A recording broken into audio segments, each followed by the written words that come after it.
Well, let's see. Yeah. Huh? End broadcast?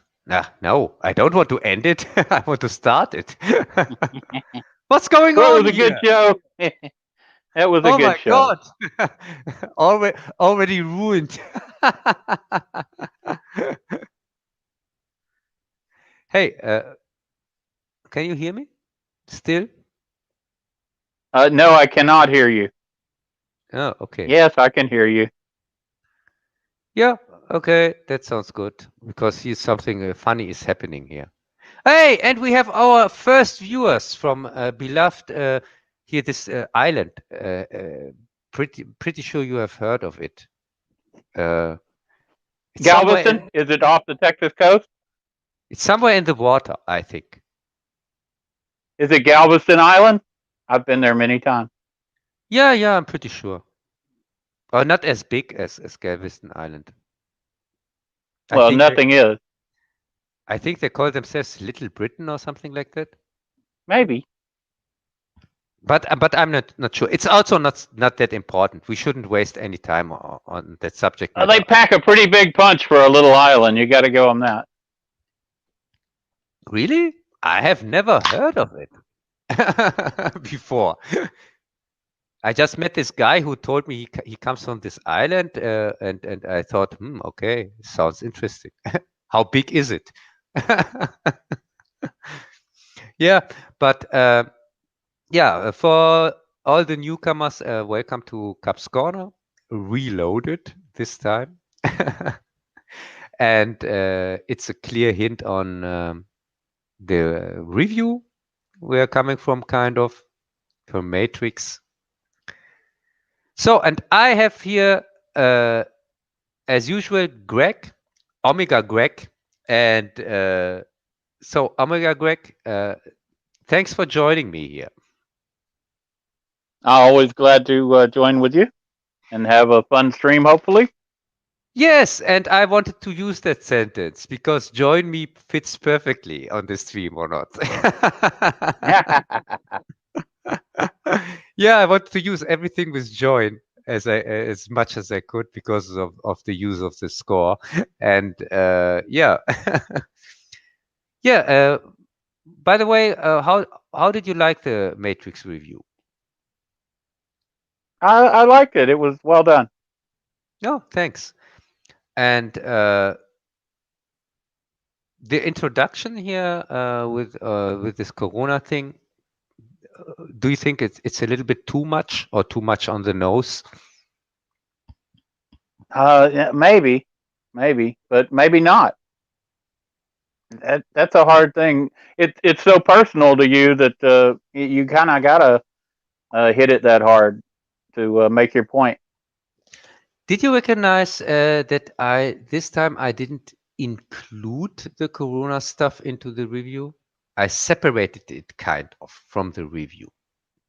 I did notice that. I think that worked maybe better.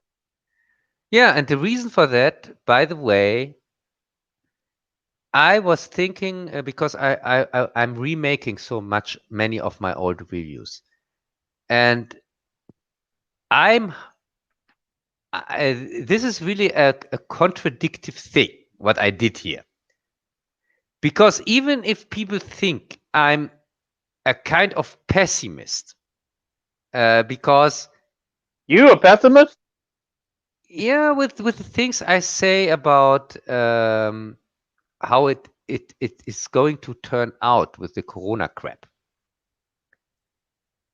Because when you watch my reviews closely, and also the last one, the Matrix one, you clearly see or get, even if I offer the choice of how it can turn out, I think you know what I personally think it's going to turn out. Which choice it is going to be or not. Well, you do seem to be a bit of a doomsayer, but that doesn't mean that's how it's actually going to go. I think people are definitely aware of this, and the awareness is growing. And even if the virus is real, the reaction to it is far too draconian, and it's going to cause a backlash against them, and it will cause them to be defeated. Yeah, what I mean when I say I'm kind of contradicting myself with the review itself and the style is the fact that in the review I give three choices how this thing can turn out. I say it could be all a dream, kind of. It's the Matrix. It could be just all fake, or we could have something like the Brave New World alternative, where people go with it and but are not oppressed from the state. And as the last thing I say, it kind of or not a last thing, but I also say the Vendetta resolution, which would be kind of like 1984 with the civil war. And but in fact, there is no choice. In fact, Brave New World, we are far away from that, because it can't be like a Brave New World, because in Brave New World there is no oppressive government. It's the choice of the people. It's an evolution into this Brave New World. People give up their freedom and their rights for safety, but they give them up voluntarily. The government doesn't trick them with a fake virus or something like that. And also, of course, the Matrix one is also not a real choice, because that's just bogus. So the review itself says kind of V like Vendetta here, the civil war is going to happen. But at the same time, I changed the format of the review, that I didn't include that in the review itself. I separated the parts, because I'm constantly remaking my reviews, and maybe I thought when I choose this form, maybe I thought in 2 years when I make the next Matrix, and by the way, I'm going to make this review again in 2 years, because Matrix Part 4, the date for it is 2022. So, do you think they'll do like Halloween and abandon part 2 and 3 because they're so bad, and just go from the end of Matrix 1 to Matrix 4 being the actual sequel? No, no, I think they're going to continue it directly, and I'm going to tell you why I think that. But as I said, it's really, maybe deep in my heart, I'm hoping that I can leave out this first part of the review in 2 years, the Corona part, and just start with the review in 2 years. And just that this thing is just a bad dream 2 years ago. So that is why I think I'm contradicting myself a little bit with the style and what I'm saying in this review. And yeah, and for your question, no, I say in the review that part 2 and 3 are bogus. It's themselves. They don't make any sense, and they are crap. So yeah, I don't even recognize them as canon. And I think that's true of a lot of people. So I think it would be logical for them to just jump from 1 to 4 and cut out that other stuff. It'd be a lot easier for them. That way they don't have to explain. And as for the Corona thing, the Brave New World, maybe we don't have all the information that of how they got into the situation that they were in. I think it's a combination of several factors. You're going to have a little bit of this and a little bit of that. You're going to have a little bit of Civil War, and you're going to have a little bit of Brave New World. Some will embrace it, some will wake up and reject it. So that brings in your Matrix theory as well, because it's almost like being red pilled. You suddenly see things for how perhaps they are, and you're aware of the draconian nature of how government can be. But that doesn't mean that's how it has to be. I'm an optimist. I believe we can fight back and defeat the forces of oppression that seek to enslave us. I can But tell I'm you, a sir. Texan, I and can you tell you. know, go ahead. No, sorry. I didn't want to interrupt you, really. Uh,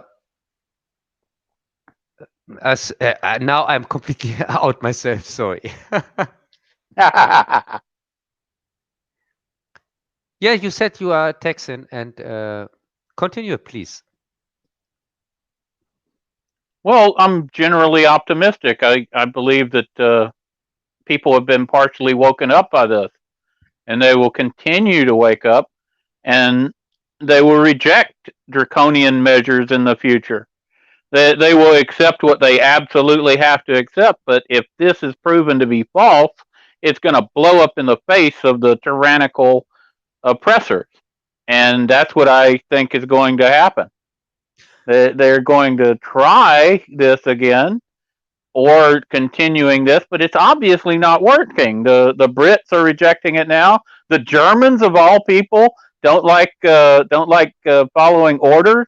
My God, I, Yeah, I I think we're winning. I know it looks like we're losing, but we're actually winning.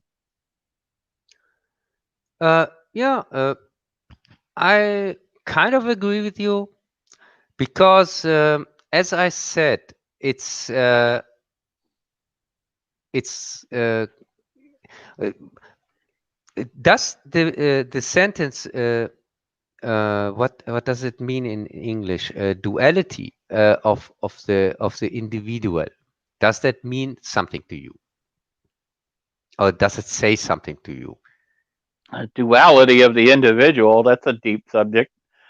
Yeah, Uh, what I mean with it is that sometimes you have two personalities, where one is kind of hopeful and one is kind of realistic. more realistic. Yeah. So the realistic, in my case, I'm pretty sure that the realistic one has completely taken over. Completely. That's why I see things most of the time a little bit darker. And I assume, like in March, I already assumed everything that is happening now. Everything. And still people telling me, oh yeah, but the next thing, I don't think that they are going to stick ram something in your nose and against your will to test you or things like that. I still have to deal with that crap, even if I've predicted everything what is happening now, and was called crazy and things like that. But yeah, what else? Whatever. But I don't look care. look how you have changed. You were completely against guns, and now if you're not for them completely, you definitely see the point of view that has been espoused by people like myself who think that they are a basis of freedom, and they are definitely required to defend yourself against not only criminals, but the government itself if necessary. And that's the basis of American gun ownership. And gun ownership in America is skyrocketed by millions. You can't buy a gun right now because everybody's bought them up. And all the people who I knew who were anti gun have flipped. So to me, that's a major change. And that's just one of many changes, fundamental changes that are for the good. And, if you believe in freedom and rights and self determination, you can see optimistic things. In the middle of all the pessimism, people aren't dying like they should be. There's an optimistic thing. We're going to find out what the hell's going on eventually. They're not going to do this to us without us figuring it out. And then we're going to fry them like bacon. Yeah, Greg, by the way, here in Germany, the second child died because of the mask. And this is an official news. This is not something from alternative media. Officially, a second child, also 13-year-old girl, uh, died because of the mask in the school bus. Died in the school bus. And these are That's just terrible. the cases we know about. So it's getting serious. I predicted back then in March, I asked the people who were telling me I'm crazy and I'm looking at things too dark and everything I'm saying is just a conspiracy theory. I asked them, how many children have to die, or has a child to die till you wake up? And now 2 children have died here in Germany, or because of the mask. There is no other reason for their death. They can't find anything else. And they had health problems before, and they were wearing the mask because of social pressure. So how can it get worse than that? They didn't have to wear the masks, and they wore them because they couldn't stay without it in the school bus because everybody was pressuring them to wear it. And they are children. So, but you can't expect from a child. Well, they should not follow orders to the extent that they let themselves die. They've got to be smarter than that. Yeah, it has nothing to do with smartness. These are children. We are responsible for them. I We was a the child and adults. I wouldn't have left my mask on until I died. Yeah, I'm but just saying. yeah, but If I even put it on to begin with, I would yeah, have but probably poked holes in Greg, it or something. if you have just irresponsible adults surrounding you, and everybody tells you you should wear a mask. Now, I'm surrounded by irresponsible adults even now. Oh my God, Yeah, Kathy and Mike and all that. Yeah, go ahead. yeah.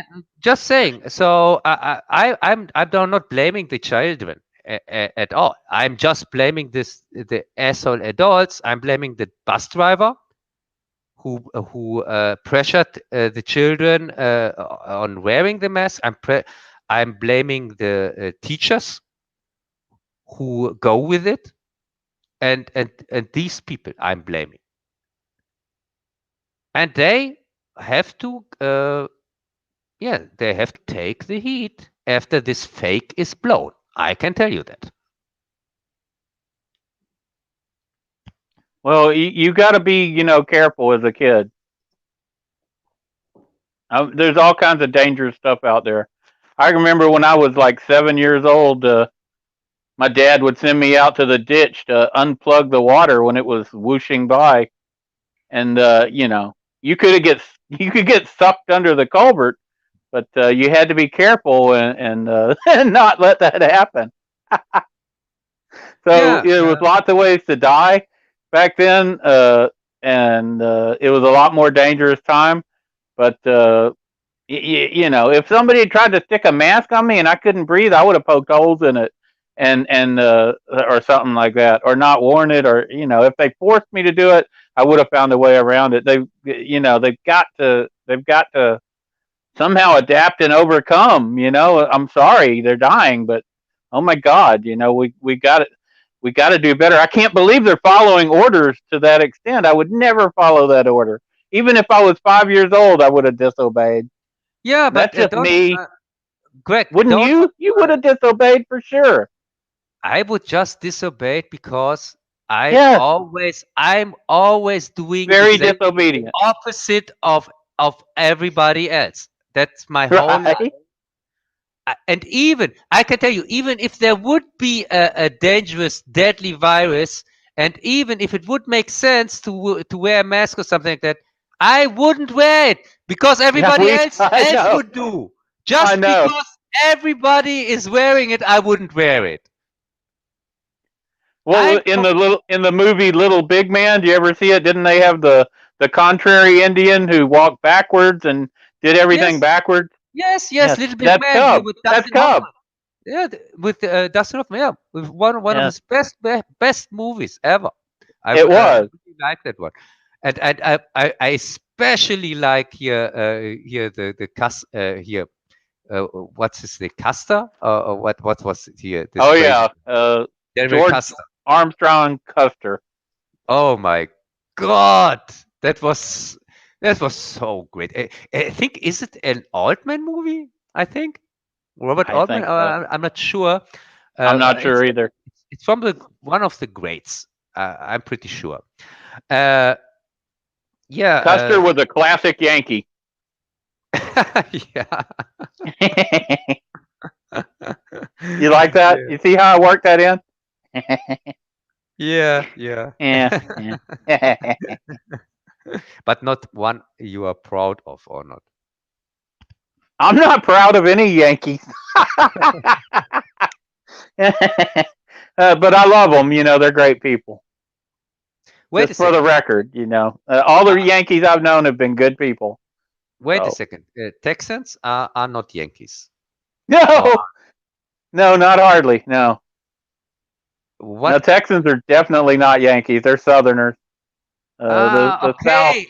Oh, sorry. So when you said, when you said the Yankee, I didn't had the connection in my head that you mean not the Southerners, the other ones. Right, right. And Texans are even apart from the Southerners.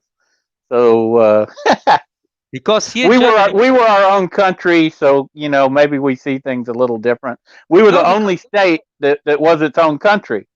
no, because outside of the USA, people see every American as a Yankee. They don't make Yeah, this. yeah. The They Southerners don't don't really like separate. that, but Yeah, yeah, we they don't we recognize separate. that. Yeah, sorry.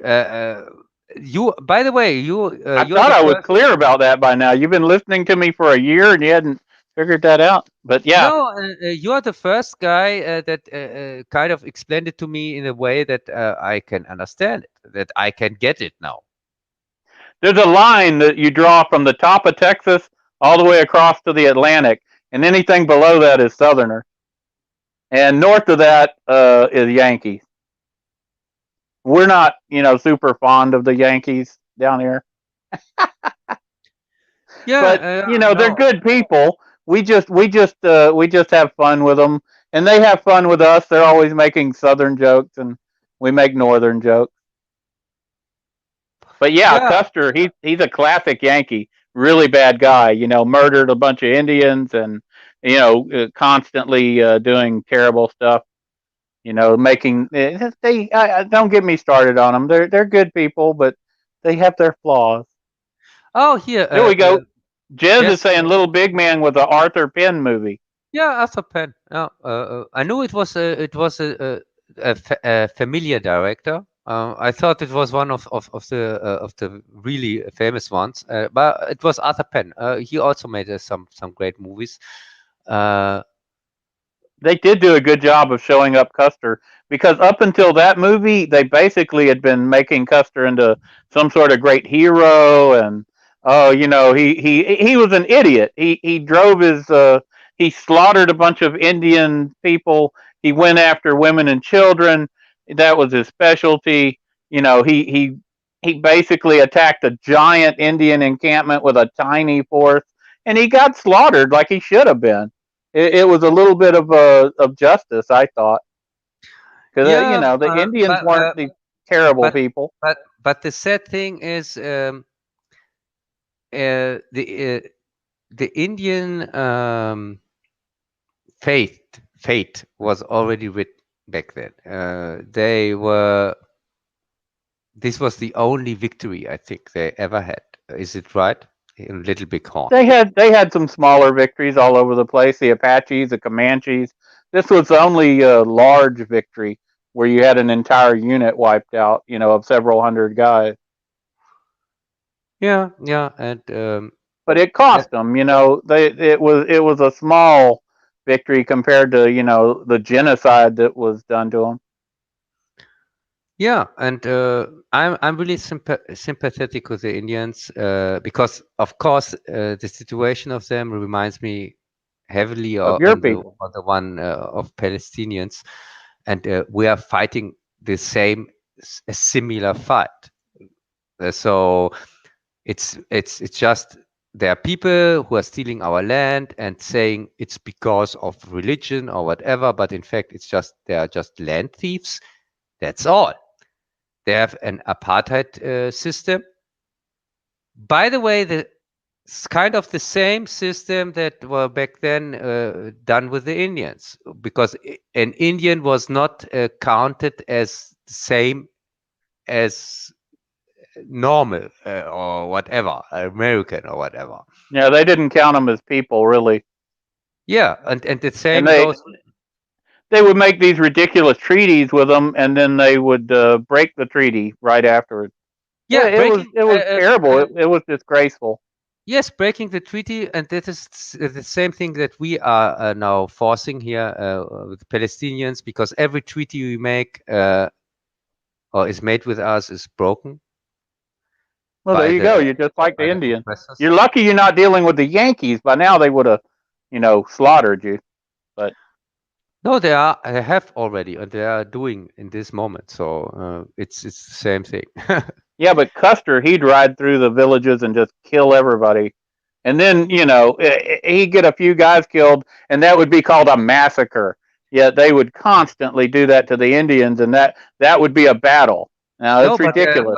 but they are constantly doing that here in the Gaza Strip with the Gaza people. Now Well, in no this wonder moment. you identify with the Indians. But yeah, don't lump me in with the Yankees, for God's sake. Yeah, yeah, but let's talk about something Oh, more yeah, let's talk about lively. Uh, your uh, Matrix movie. yeah, Matrix. The Matrix. I'm not the biggest fan of the Matrix. I think when people see the review, they get that, or don't you think so? Yeah, sure.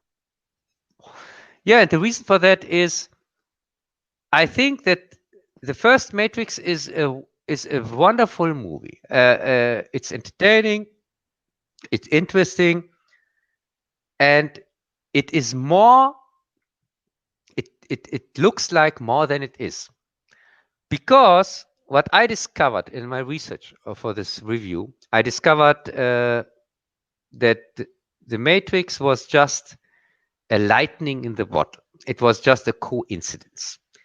These Wachowskis, they are not as smart as they think they are, and they showed it clearly with the continuations.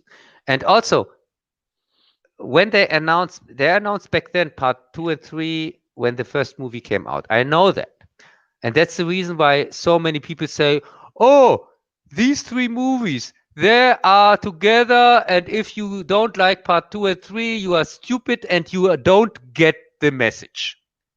Do you agree with this statement, Greg? Yeah,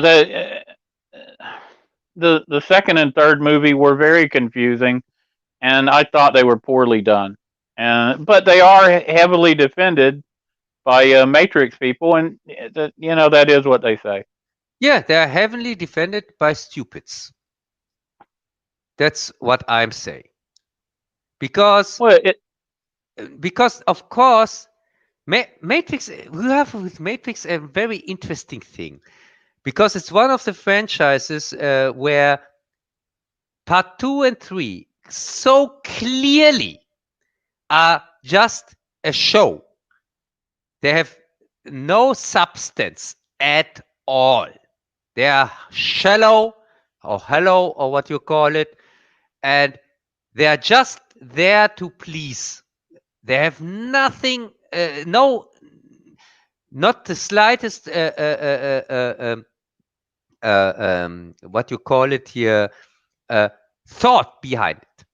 they didn't They, advance the story forward, not in a logical manner. at all. They didn't advance it at all. You had they had the chance time of their life to make something great, but that's the And difference they broke their own rules. They started having the Matrix stuff happen in reality, so that doesn't make any sense at all.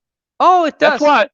No, Greg, the thing is, it does a little bit, because There's a reason why I talked about World on a Wire and Simulacron 3 before I talked about the Matrix. Because in these in this book and in these movies, they kind of hint to the same thing, that the reality is also just a simulation.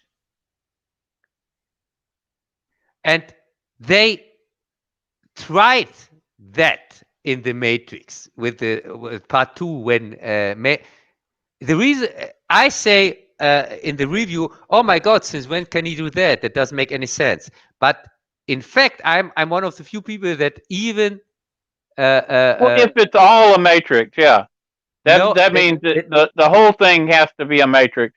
That means the part that appears to be outside is also in the matrix. yeah, but the thing is they changed direction because in the part two, the Matrix differs normally. Normally, Matrix would be just a shallow rip of Simulacron 3, another adaptation, nothing more, like World on a Wire and 13th Floor. But they wanted to be smart. They wanted to make it more realistic and more fancy. So the Matrix is from there are these robots whatsoever, this advanced AI, and everything makes sense. But then in part two, they had to stick to the Simulacron 3 formula to make something shocking. To say, here at the end, where Neo is here in reality is fighting against the machines and has his powers. But then after that, they didn't follow it anymore. So at the end of part two, they kind of established that the reality could also be a matrix with two things, by the way, not just with this scene. Also, when Agent Smith goes into a human, which is impossible normally. Right. It's also directly ripped off of the novel here of Simulacron 3 and of also of World on a Wire, because in these properties there's a rule that when you die, when you go into a matrix, into a simulated world, and you die there, the one that you are possessing is taking your place, goes into reality or your reality and taking your place. It is really well thought out. It's not they have really put very much thought into that. How this system, this world, the world building is awesome in the novel and also here in the first adaptation. And also the second adaptation, 13th Floor, goes into this direction, but it never establishes that. That's the problem. It never establishes the fact that this is even possible, or everything comes just out of nowhere. It's like with Matrix, not so bad as in Matrix, but it is a little bit like that, because the problem with these adaptations or wannabe adaptations or rip-offs or whatever is they don't understand the source material. They didn't put enough thought into it and thought about how the system really works. So you have an awesome world building which is completely thrown out of the window by an adaptation where the guy who adapts it doesn't understand the source material. You have this so many times in so many properties. Best example is here with Zack Snyder and his trying to adapt DC properties here, like where he put in Batman vs Superman just scenes from the comics and completely ignores the world building in the comics. Hey, Greg, are you still here? Yeah, I'm still here. Turned off my mic for a second. Oh, yeah. As I said, sorry, I didn't want to monologue so long. It was just No, that's fine. I knew you wanted to talk about your videos, so that's the primary thing we're here for, right? yeah. As I said, the thing is, the biggest problem with when an adaptation tries to be something new or fancy, but in fact it's just an adaptation, and they couldn't hide the fact anymore in Reloaded. In Reloaded, they had to go back to the source material and hint that maybe the reality in Matrix itself is also just a Matrix, but they didn't follow that. Because in this next part in Revolutions, you have this fight in the Matrix, and even Neo himself or anybody who witnesses that he kind of acted like in the Matrix in reality, never speaks about it again. Did you recognize that? Indeed. So what's the point?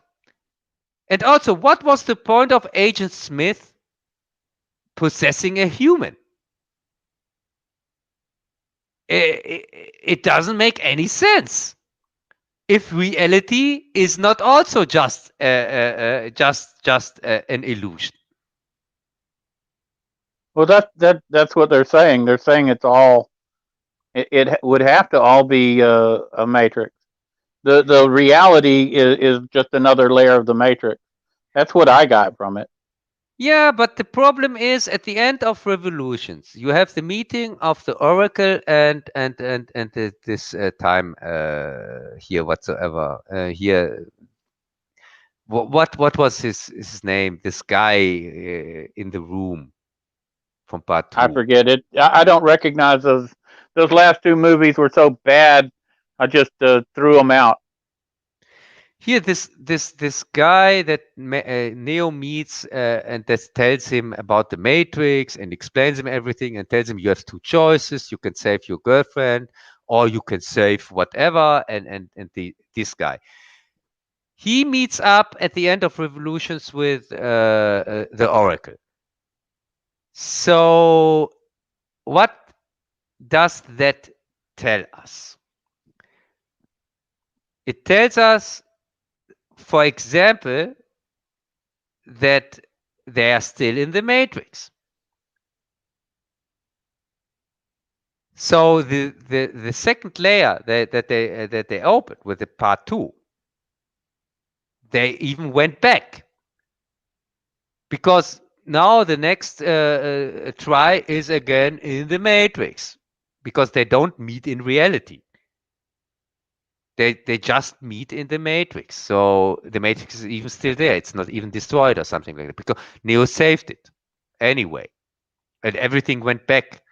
And that's also the reason why I think the part 4 is going to be a direct continuation of part 3, because at the end of part 3, everything is turned back as it was in part 1. Yeah. So it really doesn't make any sense to ignore part 2 and 3. And also part But 2 it's and 3, basically going from part one then. yes, because So it's every the same as if they ignored. I mean, if two and three, if it's all part of the same matrix, then it could just be ignored. yeah, but the thing is, part 2 goes on from part 1. Part 3 ignores part 2 completely. It, Exactly. it That's why I think part four is going to ignore part two and three. Yeah, and I think even if it mentions it, it doesn't matter because uh, part 1 is the only one that made any kind of world building. There was no mention worth world building in part 2 and 3 at all, because we are back at the same level again. Neo knows about the Matrix. and that's it.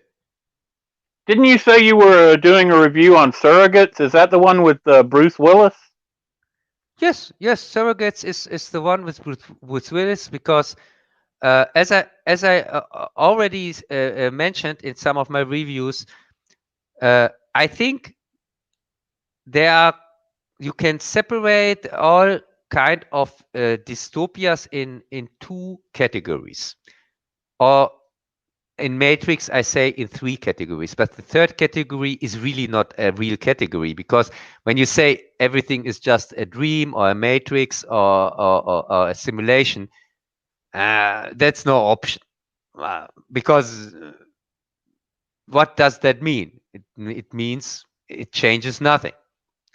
Because even people in a simulation or in a dream, even if they know it, they can't do shit against it. Well, surrogates is using like robotic bodies that you control from your chair, so it's different from a simulation. If you think that like there is this terrible virus or whatever out there, uh, it would be logical that people might switch to using robot bodies in the future so that they're not exposed to not just the danger of the virus, but the danger of like getting killed by whatever when you're out in the world. It could be you know a a criminal, it could be a car wreck or whatever. It's an interesting theory that could come to pass, probably only for the elite, where they could be in a younger body if they could transmit the neural frequencies so that you're actually having the experiences that your body is experiencing out there.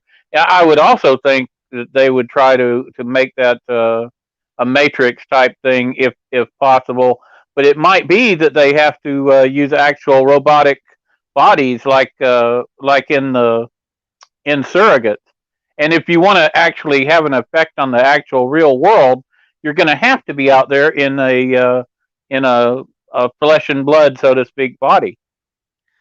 Yes, surrogates, as I said, I don't even count Matrix as a real opportunity, because it has so little effect on the life that I don't count it.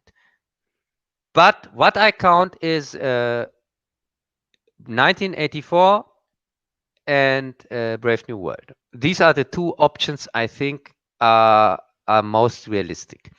And so surrogates is the optimistic look into the future. It is the Brave New World one, because in surrogates people are not pressured from the government. They give up their freedom and the rights themselves, because they are lazy fucks, and also they are frightened of dangers of life. So they use these surrogates, which were concepted, by the way, in the first time they were concepted for invalid people, for people with who couldn't walk, things like that, and that's why they were even made in the first time. And but but they saw that, but normal people saw that these surrogates, Almost like uh, Avatar, where you're yeah, having a yes, and also, like you said, and also surrogates is really a very, very interesting subject matter, because you have you have here a choice as a human to choose what is important for you. And the surrogates discovers or shows that humans would go with, for me, is more important. The showing is more important than the telling, or what to show off, to look young, and to act strong and things like that. So it is more like the idea of life, living the idea of life, than living life itself. But it is also when you want to now bring the Matrix in, it is also more the illusion of life than really to live the life. It does fit the modern. I don't know what you would call it, but the modern thing of wanting to show like you have more money than you do, to live above your means. It's taking it to the next level to be young and pretty or handsome or whatever uh, for the rest of your life, so that Yeah, when you're out and about, you look good. You don't yeah, sweat. You don't get old. You can enjoy everything, but of course there's a price tag. Most people wouldn't be able to do that, and I don't know that. I don't know. We'll see. I can see that being very appealing to people. I just don't see that they would be able to accomplish it on a mass scale. These would have to be almost like Howard Hughes type people, at least to start with, the very rich, and then it might work its way down to regular people. yeah. And there's also a funny thing with the surrogates. It is going to be the only 19 COVID 1984 video which will going to be a versus video where I'm against the movie I'm talking about. It is called Cup versus Surrogates. It's the only versus video in this series. Because it's too optimistic. Yeah. No, because the movie is crap. Yes, Oh, come on. it's It's got Bruce Willis. yeah, and he's the only bright spot in it. I already I'm writing the review parallel to the one after that, to the V like Vendetta one, the retrospective on Alan Moore, because the retrospective on Alan Moore, I can tell you, even I already started with it 3 days ago, and I have kind of 4 weeks for it. I'm not sure if I can make the date, because that thing is really going to be it it is as big as Matrix and Spider-Man combined. There's so much stuff I can tell you. So yeah, this thing is, it's killing me now. But the surrogate one is from Jonathan Mostow. He's probably one of the worst directors I have ever made a retrospective on, or I'm going ever made to make a retrospective on. And he is the master of fucking up uh, safe things, because he was also the guy who completely fucked up the Terminator franchise with his Terminator 3. So yeah, and Surrogates is the same thing. You have here a story that is kind of ingenious, and the only thing you have to do is uh, not to fuck it up. And but he did. So yeah, because Meme says a comment. He says he was hoping for Cub versus the volcano. but I kind You of remember like the Tom Hanks movie? no, the volcano is not the Tom Hanks movie. Well, wasn't it Joe versus the volcano or something like that? It's been I so long. I hope he doesn't mean this shitty movie. I hope I think he I might. I He thought he, he wasn't clear. I thought he meant the volcano movie, which the volcano in LA here, which came out with Dante Speak. Maybe it wasn't versus the volcano though. Yeah, and also memes. By the way, if you really mean the stupid Tom Hanks movie, I'm never ever ever going to review anything with Tom Hanks, and if I have to, I'm just going to play his speech on Us, where he says he doesn't respect people who don't wear a mask.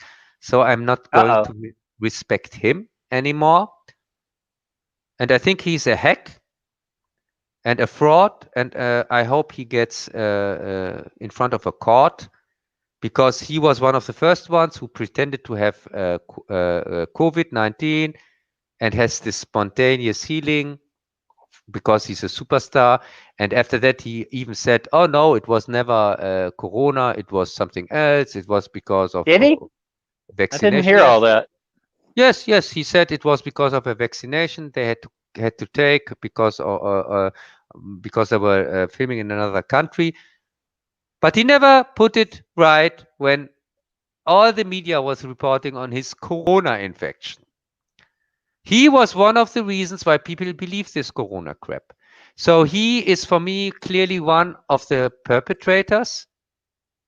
He should be Well, memes prosecuted. hasn't said. It looks like he might have meant the Tom Hanks movie.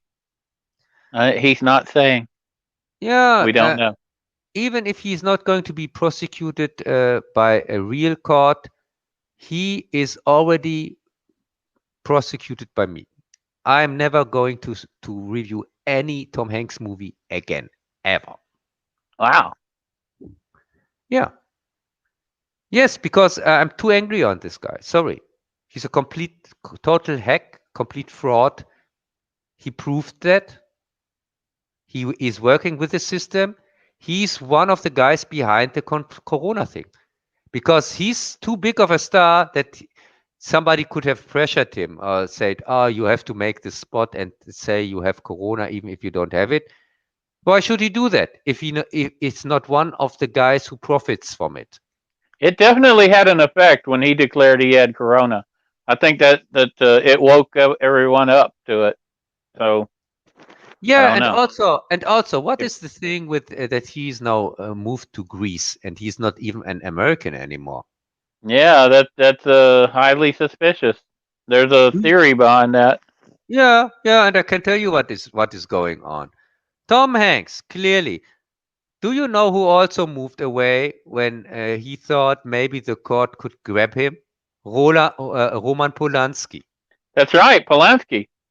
Yeah, what a coincidence. So yeah, there were What? some accusations against him. He's kind of one of the biggest stars in America, but he still moved from America to Greece, and he Wasn't also it? played all these American heroes. So really, uh, he would normally, if he really didn't have anything to hide, he would normally didn't have to move away. You mean like on Bosom Buddies or whatever, where he played a girl? Yeah, Uh, but you, I remember, wasn't it Polanski's wife, Sharon Tate, who got killed by the Manson family yes, yes, she was killed by the Manson by when here. she was like 8 months pregnant? That was a crazy thing. I did like Once Upon a Time in Hollywood. Have you seen that movie yet? Yeah, and I hated that because it completely it is again revisionary of history, which I hate It's not when it comes. revisionary. It's a Once Upon a Time. It's a telling a fairy tale. So you can't call it revisionary. He at the end of the movie they kill off the Manson family before they can kill Sharon Tate. So it's clearly it's a that's why it's called Once Upon a Time in Hollywood. It's just a fairy tale, which I thought was well done. It was a throwback to the old style movies, which I Uh, appreciated myself. First off, I think that all Quentin Tarantino's movies are well done. I think he's a very good director, and Right? I like most of And his he dialogue. rejected the woke But thing. but but That is not a woke movie. but just because of the technical aspects of a movie doesn't mean that I have to like the movie itself. Because at the end, even a not so well done movie, which I like more from when it comes to what the movie is about. Because movie about a once upon a time story whatsoever, pulled out of the ass or revisionary history, I can't stand. Obviously, I can't well, stand he those was kind doing of like a movies. Clint Eastwood type who'd been in Rawhide, so Yeah, he put but him in like his yes, own yes, TV but show, this is and this is then he's showing. doing spaghetti westerns. Yeah, but You know, this is just showing off. Sorry, this is just showing showing off. off. Yeah, this is just showing off. Oh, look, I can make a fancy movie, but okay, it's what it is about. It doesn't mean anything. It's about nothing because I it don't is know if about it was about nothing. I think it captured a moment in time. no, not at all. If you say something like that, I have to go with my argument of revisionary history, because that moment in time was It's not. not revisionary history if the name of the movie is Once Upon a Time in Hollywood. That's clearly a fairy tale. So I would have to reject your revisionary history Yeah, and I argument. have to reject your moment of time, because a moment of time can't make the story up in this time period. Sorry, it captured something. not You for know, me. it was Oh, and anti by the woke way, in a time in a time of woke and Greg, by the movies. It rejected the woke scenario. These and were regular guys. by the They did way, not. a Yeah, movie go that ahead. disrespects Bruce Lee has no chance when it It comes to. definitely disrespected Bruce Lee. Yes, and Bruce Lee is probably my favorite star at all He's one of my of all favorites too, but times. that doesn't mean you can't have a little fun. No, that was not funny. And sorry, what the guy, this nobody, Brad Pitt? No, sorry, no. It's possible. It's possible. In a fairy Please, tale. please, Brad Pitt. He can't even clean his shoes. Okay, I and understand Bruce Lee would have tore him up. beating up In Bruce Lee. reality, but in a fairy tale, he could win. That's what we're talking about here. I don't think you get the idea of a fairy tale. Don't they have those like Grimm's tales in Germany and stuff? Okay, okay. Maybe somebody should make fun also about Muhammad Ali or something like that. Maybe, sure. If it's appropriate, if you can write a decent story and include him, and sure, why not? Yeah, but the scene was He not was a this. great fighter, but that doesn't mean he's so sacrosanct. Oh, we cannot make a joke about him. I'm sorry, you can. Hey, At least in, it's not making jokes about him. The scene was crap. It was crap. Sorry. okay, so you didn't like the movie. No. And and it's not a secret. When the movie came out and I reviewed it here on digital pollution, and I said it I is. saw the review and I disagreed with it. Yeah. Yeah, but sorry. And as I Well, said, I'm sorry too. We don't always agree. yeah, we don't always agree like we agree on the Joker. That's true.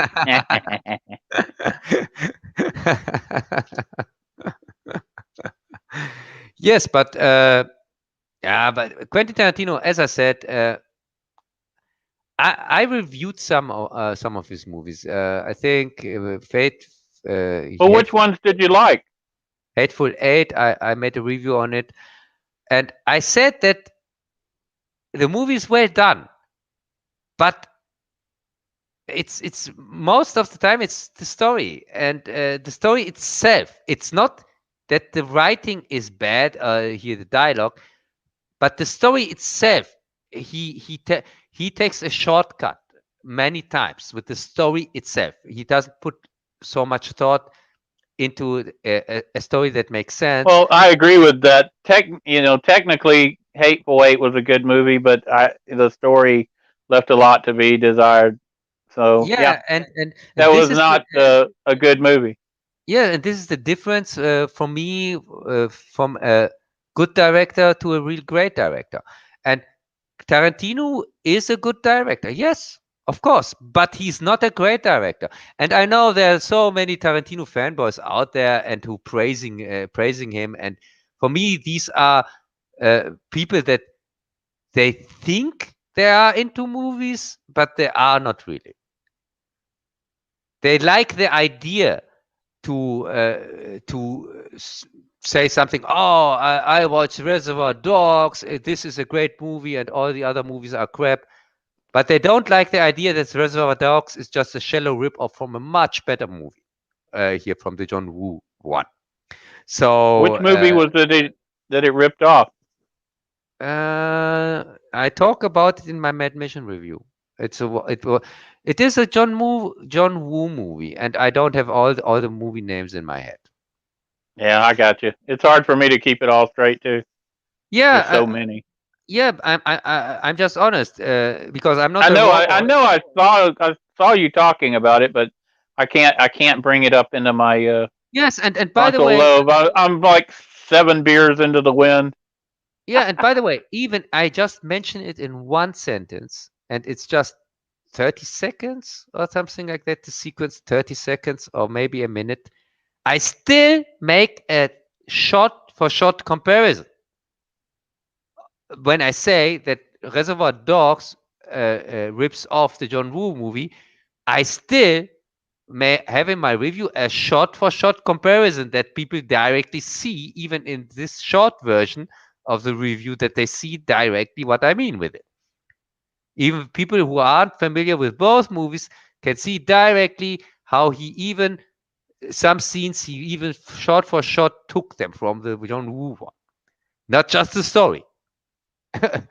So So yeah, a brief story about Reservoir Dogs. My younger brother brought my sister that movie like I don't know 15 years ago for Christmas, a DVD, and then like a year later he asked, "How did you like the Reservoir Dogs movie?" And she gave it away. She said she doesn't like dog movies. yeah, funny. Yeah, but the thing is, uh, Quentin Tarantino, he seems like this genius or this super talented guy in comparison. The problem we have nowadays is that we don't have any stars anymore. We don't have great directors anymore. So all these mediocre ones or par mediocre ones, whatever, Well, one they thing I see appreciated about they him is he refused to go woke. You know, all the rest are bending a knee to this feminist whatever you want to call it, where it's okay to build women up, but they've got to tear men down at the same time. It's insane. I can't believe that I'm living to see this. It was like in your reviews of the Invisible Man. I watched the Invisible Man, and it was sickening. The Invisible Man was an anti-hero, and your review showed it very clearly. He was one of my favorites from the old horror movies, and it's just so sad that they have to reduce him to this person who's just so obsessed with a woman that yeah, he's got the secret of invisibility, and yet he's so focused on this one woman that he gets his brother killed. Everyone, he gives her $5 million. He loses everything he has just to follow her around, just because, and she gets to slit his throat and make him look like some sort of I don't know what. And she's the hero for slitting his throat, because that's a feminist fantasy. Is the humiliation and degradation and eventual murder of the guy. I mean, oh my yes, and God, and and why it call it was so Invisible sickening. Man if it was clearly a Hollow Man remake? Yeah, Because Hollow Man yeah, reduced that's the true. Hollow Man had that same story. yeah, Hollow Man reduced the invisible, and also Paul Verhoeven. Normally, I'm one of the biggest Paul Verhoeven fans. He's for me one of the greatest directors ever. But he completely fucked up with Hollow Man because he didn't understand the story from Wells. He didn't get it. He just saw the pieces like with RoboCop. When he first time saw the RoboCop script, he thought, "Oh, what is that stupid title? I don't make this shit." And his wife had to explain to him it's deeper than you think. And I think this time he made the same mistake. But there was no wife or anybody who told him the H.G. Wells story is not just the parts you can see. It is more than that. It is not just a man who can be invisible, can have everything. And so clearly, because for him, men are just people who want to fuck, and that's the only thing that matters in their life. And so that's why he came to the conclusion of his story. I can even understand that how he comes there because he didn't look deeper. He didn't got the whole story, which is unusual for Hoven. Because in RoboCop, the movie itself, he showed clearly that he had a clear understanding of what is going on in the story, and also with Starship Troopers, but not with Hollow Man. Hollow Man was a complete fuck up, and yeah, of course, Blumhouse reduced the character again, followed the Hollow Man formula, as I would like to say it, reduced him again, just on the smallest things that they can think of. Oh, somebody's invisible. Ah, clearly. Ah, yeah, he likes this girl or this woman. Ah, clearly, he's going to stalk her the rest of his life. No, he devoted everything to it. He completely threw his life away. It's Yes, the most yes, ridiculous thing I've ever seen. yes, because brilliant scientists are known for that. That they are just following their pleasures and not follow any logic. Right, and he didn't care about his brother. He didn't care about anything. All he cared about was his insane infatuation. Even the freaking code on his safe and his deal to get to his suit. What is it? Oh, the day that they met. She just, oh, I'll just punch in the day we met. How freaking stupid is that? He's that obsessed, and she just happens to think of it. Who would even think of something like that? Punching it, and that's the first thing she thought of. And of course, it opens his deal because he's insane. Because he's so insane. Because men are insane little boys or whatever, and anybody in the story is going to be degraded and humiliated, just like they were in the Last Jedi. It's a Yeah, constant theme, and I guess when I see something like Once Upon a Time in Hollywood, and I don't see that theme, I maybe it overwhelms me, and I'm like, oh my god, it's a normal movie. It might have flaws, it might not be perfect, but at least I don't have this woke feminist stuff thrown in my face. I don't mind having a female hero or whatever, but why do all the men have to be just torn down and so stupid, and it's just so ridiculous. And not just once. I could go over, Ghostbusters, Charlie's Angels, Star Wars, Doctor Who, Star Trek, on and on and on. I could make a list of dozens. But what's the point? No one yeah, cares. We're not going to keep going to these movies.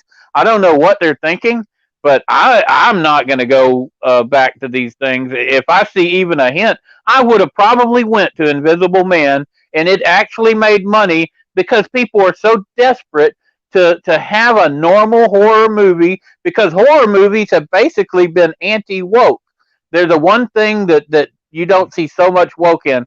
But oh my God, Invisible Man showed how they can make it a super feminist fest, and it's nothing to do with the Invisible Man franchise, nothing at all. All it has to do is some feminist wish fulfillment of I can't even explain it. It's beyond my words. the Invisible Man. By the way, he's a kind of exception of the regular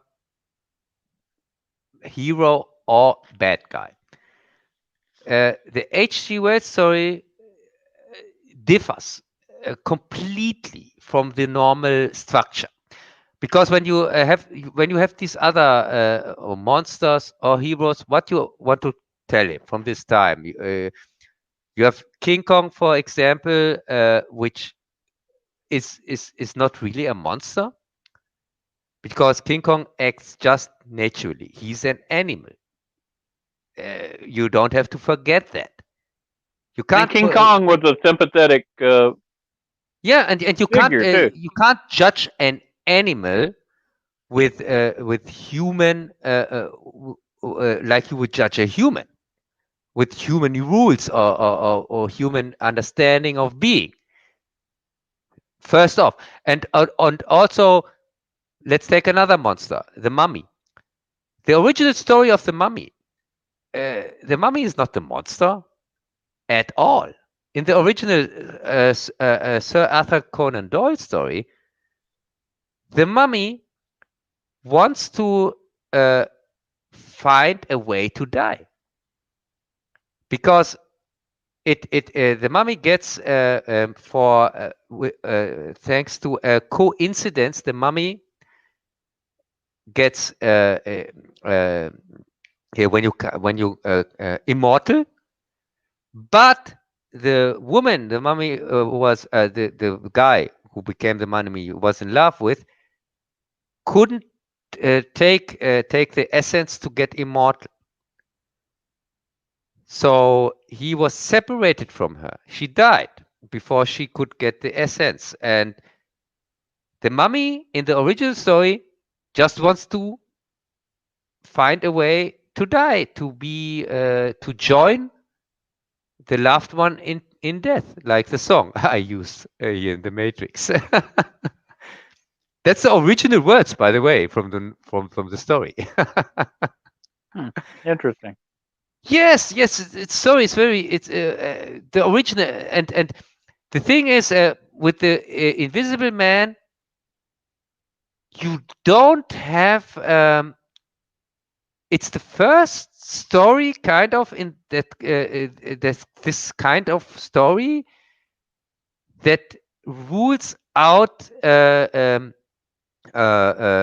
emotions because it's a scientist story, but it's a real scientist story. The Invisible Man, the original story, is he seems like cold-blooded, but he isn't. He's a pragmatic. That's all. He doesn't enjoy killing people, but he also doesn't mind it because he is acting completely kind of logical in the story. And this is a thing what I find fascinating. He but like with all people who are like this, not empathic people, they kind of get their kick out of success because nobody can really be completely without any empathy. That's impossible. I think that's impossible. That's just my personal view, that I think it's impossible that even the cold-blooded guy or whatever person has to have something where it gets joy out of. If you can follow me, Greg. I believe I can. Yeah, and so I think it's like with the atheist and the non-believer and the believer. When the believer says to the atheist, even I think that even an atheist kind of believes, even if he thinks he doesn't. And I think that even somebody like the Invisible Man kind of uh, acts like a human being, even if it seems like he does. I know it's complicated, but that's the reason why I'm so fascinated of the story. That's Well, it differs I so always saw him as completely. like an anti-hero. He would enjoy these small pranks and whatnot, but he was perfectly willing. Like in the original one, didn't he kill off a whole trainload of people uh, just because? Yes, yes, He was yes, perfectly but willing yeah, and yeah, but able. He Greg, had the innocence of joy of doing a small prank, but he could also do something that murdered hundreds of people, and it didn't really affect him. Yes, You know, but this thing that he killed this train with so many people, this thing was completely logical in the with the kind of story that H.G. Wells was telling there, because he was kind of ripping off somebody else, even if there are not many people talking about that. Uh, have you ever heard from Dostoevsky? He the Russian. Yes, the Russian. He made a story that is called in German it's called Schuld und Sühne, which means in English translation, Schuld is the guilt and the thing that you do when you have put guilt on your mind. That's It's been 30 years since I read anything by him. Go ahead. yes, and in this story, as I said, it's too important that we don't have the name of the story, so I'm going to look it up fast. There you Schuld go. That's und where Brent would come in handy, but Brent's Sühne. sleeping. Yeah, Schuld und Sühne. So I'm just going to look the English title up that you know what I'm talking about. Crime and Punishment is from Dostoevsky. If you have Okay, ever, yeah. yeah, this is the thing. I think people know that, and this story, Crime and Punishment. This was kind of the first time when I ever crossed this thing where somebody tries to just rule out, completely eliminate the um, feelings and just act rational. And and he completely fails in the story because he thinks he can do that, but he is still a human being who just is a smart ass and thinks he can do that because it's logical. So in Crime and Punishment, you have the story told like in The Invisible Man with somebody who goes the same path but fails because he is still a human. He commits the crime because he says the logic is he says Napoleon back then when he killed just would he have just killed a few people, he would be caught and punished and things like that, and he would be a criminal, but he killed millions, so and became and now he became this leader, whatever, and people are looking up to him, and he could lead the people and could move things. That's the kind of logic behind Crime and Punishment. So he wants to become somebody who has power and can move things to the better. But to become that, he maybe has to do something, some crimes to get the money. Over the money, he can get the power and things like that. To get So there, total rational logical like Spock. yes, total rational. Something like for the greater good is also comes from that. When you say, yeah, the logic like Spock, the well-being of one person or few persons or one is not as much as the well-being of men, of the well here the what Spock says in Star Trek. uh, I don't know if you know that movie. I think it's called Wrath of Khan or something like that. I don't know if you have heard of that.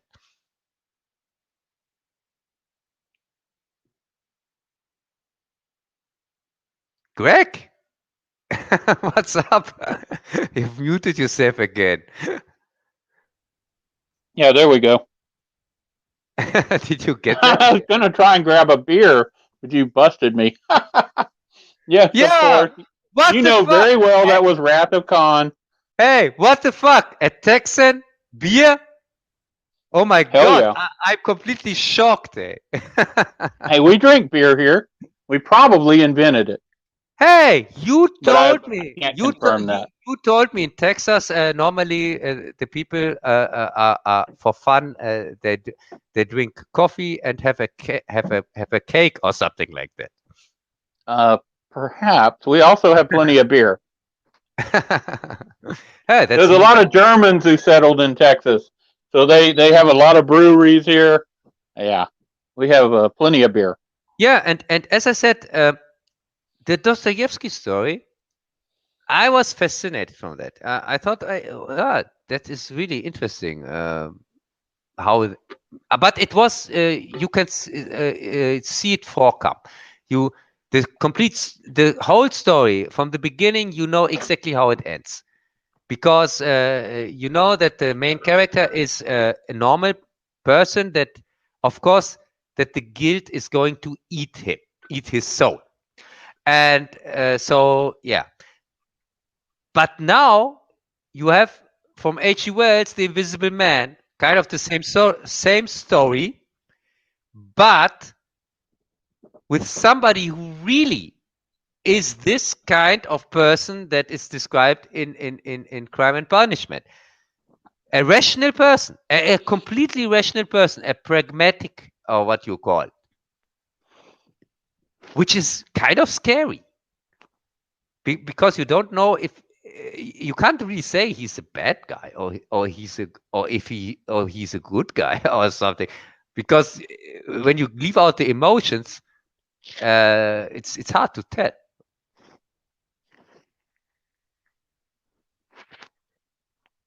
Understandable. Yeah, and that's the reason why this story from H.G. Wells in general stands out. When you think of other stories, horror stories, the emotion is always the driving part of the story. Let's take another monster. Let's take Dracula or another hero, whatever. Uh, it's all about emotions. It's this is what is driving the story. The mummy, the same thing. Here the creature from the Black Lagoon, also, even if it is kind of an animal. Or the Wolfman. Yes, the Wolfman. The Wolfman The just came. Wolfman was a tragic tale. But Yes, they were meant to be tragic. Like King Kong was a tragic tale. I think that Invisible Man was different than the rest in that he was that anti-hero. He killed so many, and he did it in, like you say, that rational fashion. But he also had that maniacal glee, that yeah, indecipherable something about him that made you kind of want to root for him, yeah, despite him being a bad guy. Greg, he did that just in the original story. In the But movie, they took that away. The eh, eh, feminist eh, thing took it away. It took his humanity away. It took away the anti-hero. It took away all the things that made the Invisible Man what he was, and it turned him into, I don't know what, just another cuck for feminists to, for her to slit his yes, throat and take his but money. To, I mean, it's ridiculous. So yeah, she gets all his stuff. He goes down as suiciding, and she's the hero. It's yeah, ridiculous. yes, and but they even shied out from this anchor of the story. But there's nowhere In to the go first, with that no, movie. in the first Are they going to animation. have another obsessed guy chase her around or whatever? Is this what they're going to do? Is that what the new Invisible Man series is going to be? Just a series of idiot guys, chasing these empowered women who end up murdering them at the end? It's sickening, is what it is. I cannot imagine the type of person who watches that movie and enjoys it, and doesn't find it sickening when you're looking at the history, like you showed the history of the Invisible Man. I mean, what have we got to at this point in history where they destroy each one of these franchises are destroyed for what purpose? Why? Just for a political agenda. Yeah, Greg, the really scary thing is not that these franchises are gotten destroyed. The scary thing is that people aren't even recognizing that. Because Yes, when and if something you speak when, out, if you say it's just pure. A simple analysis is what we're saying, and you're right. People don't see it. They must see it. How do they not see it? It's like the saying, "The emperor has no clothes." Clearly, the emperor yeah, has no clothes. He's coming out here naked, but no one is allowed for politically correct reasons. You can't say that. So what that phrase is talking about is everybody has to just go along like they did in the Soviet Union. Oh yeah, the wheat production is really good. Yeah, it was terrible. People are dying of famine, but everybody had to say, "Oh, it's wonderful. It's great. The 5-year plan is marvelous." Because if you didn't, you would be executed. If you didn't, you were the bad person. You were the Nazi. Oh my God, you pointed out what's actually true. So now we're in the position of having to sit there and say, the emperor has no clothes. And by doing that, we are the bad person. Oh my God, you dared to speak the truth. They are very well aware of it, Cub, but they can't say a word. They're locked in by politics. yeah, and what for me is also scary to see. Look, there are so many so-called reviewer out there who give this movie a kind of rating like it's a normal movie, and for me it doesn't even get 0 out of 10. It doesn't even start that. I It was wouldn't even negative. It's negative because yes because it's a terrible black mark on the franchise. yes, because if you go so, it would really be like if I would say, oh yeah, here I'm going to make a review on Matrix, and then I make a review on a complete different thing which has nothing to do. Make a review on a cooking show or something like that. That would Yes, probably be good. I would love to see you review a cooking show. yeah, but really, if you differ so much, you call your movie Invisible Man. And even the first adaptation back then in the 30s shied away from the aspect that the Invisible Man has no motivation for his doings, is a rational being, and they gave him the wife and the friend and things like that whatsoever, and said that the serum made him drove him crazy, and that was the reason for his doings. They even back then shied away from this aspect. So even the first adaptation, which I like, the first Invisible Man movie is one of my favorite movies of all times, but I know that they shied away from one of the best aspects for me personally from the original novel. And now 100 years later, kind of, we have 70 years later, we have no 90 years later, we have the situation where they don't, first of the original story is completely thrown out, not even considered anymore. Now they go, if you want to go after, they maybe consider the first adaptations, and even those are completely ignored, like they would have They never have to ignore them because they're insane. yeah, and so they make the story just up completely. So They have to. they just use the name. So we have kind of the same situation like with Star Trek or with Star Wars. Yeah, They yeah. just use the franchise name.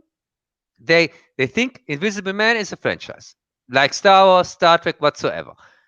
Just use the name, make the story up as you want. And it You can worked. They made some money where they wouldn't have if they would have revealed what they were making. Yeah, and by the way, If the we same knew thing. what they were making, this feminist thing where a guy's stalking her and she murders him at the end, who would want to see that? Yeah, and I mean, feminists love it because the guy's an idiot and he gets murdered after stalking her the entire time. It's insane. It's insane. But yeah, that's what we're getting. You could see it an occasional movie like that, okay, but it's constant. It's one after another after another after another. It never ends. That's all we get. It's just different versions of the same thing written by the same insane people. It's making me sad. I just yes, wish that we could get past this point in and history. I have stumbled over this phenomena a few times, in less time, more often than ever. Uh, where, uh, of course, I'm checking out what other reviewers. I don't want to call them anymore that, because I have zero respect for them anymore. Most of them, when they even start out the thing like, oh, this is a serious adaptation,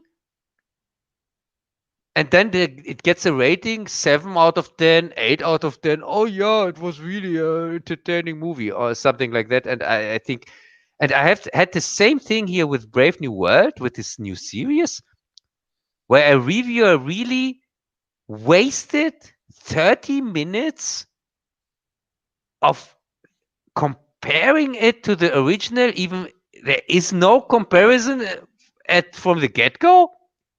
It because most of the characters, it changes most of the characters into women. It changes the story. It changes, and also the motivations of all of them. And also the main character is changed. Of course. So if you have this situation, how the hell are you making a comparison? What do you compare? There is nothing to compare, or not.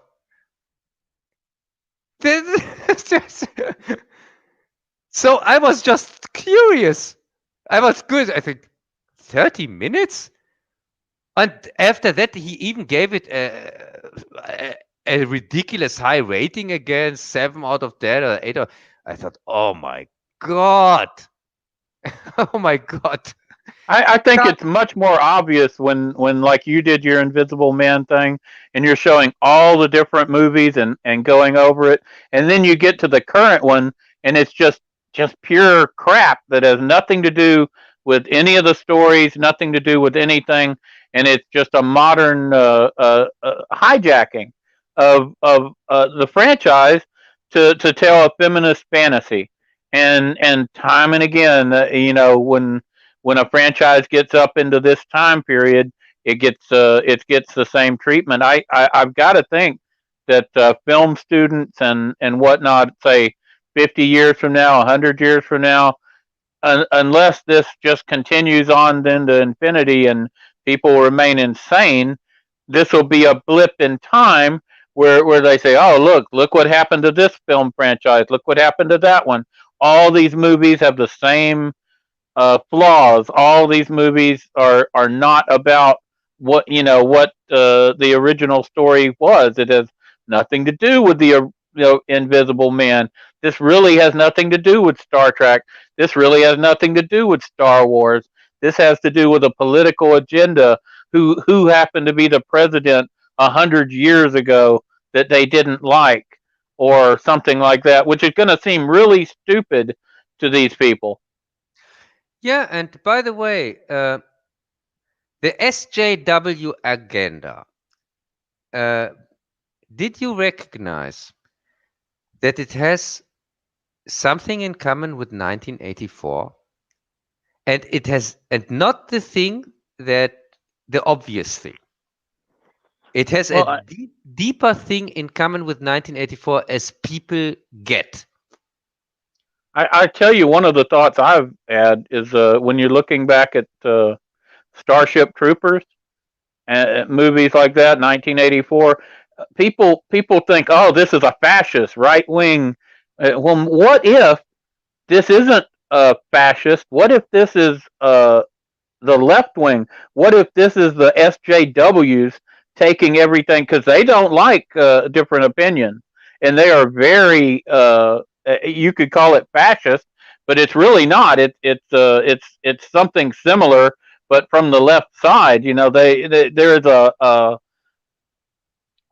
static thought process. You're not allowed to disagree with their view on climate change.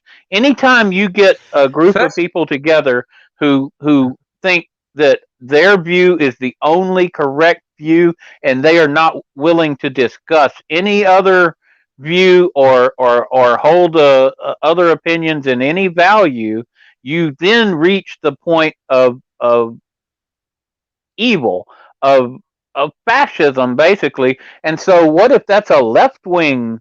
What if that's the SJWs taken to their ultimate extreme? Starship Troopers isn't actually fascist. It's these people we have today, Antifa and the rest of them, the feminist and all the rest. Just take them a little bit further. They do not allow other thought processes, and they're going to end up being the very thing that they claim to be against. They are that. They do not yes, allow other opinion. yes, that's complete. That's right. The thing what I was wanted to say was all these things that you mentioned, and also even also if you would include Brave New World and things like that. First off, people have to understand what 1984 is even about, because I think that many don't get what it is really about. And what do you think It it's about?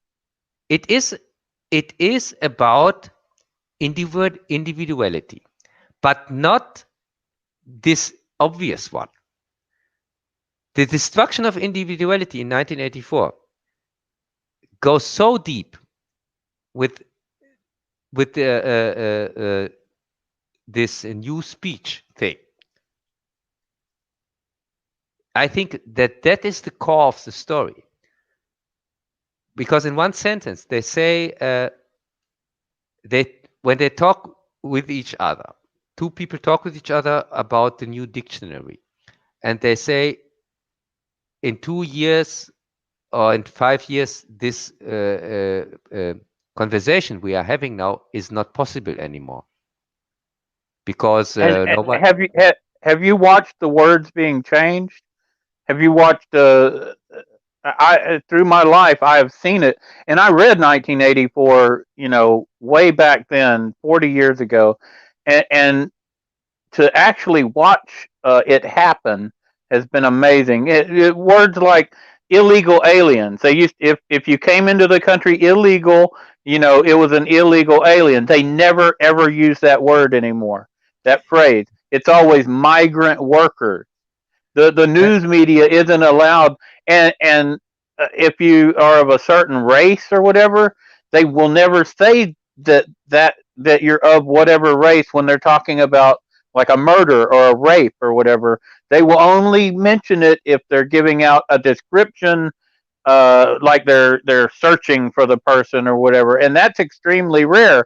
It used to be quite common. Now they just make a report, and you don't know that these people. The only way you know is if you dig into it, and then you say, "Oh, they'll happen to mention that they're migrant workers from Honduras."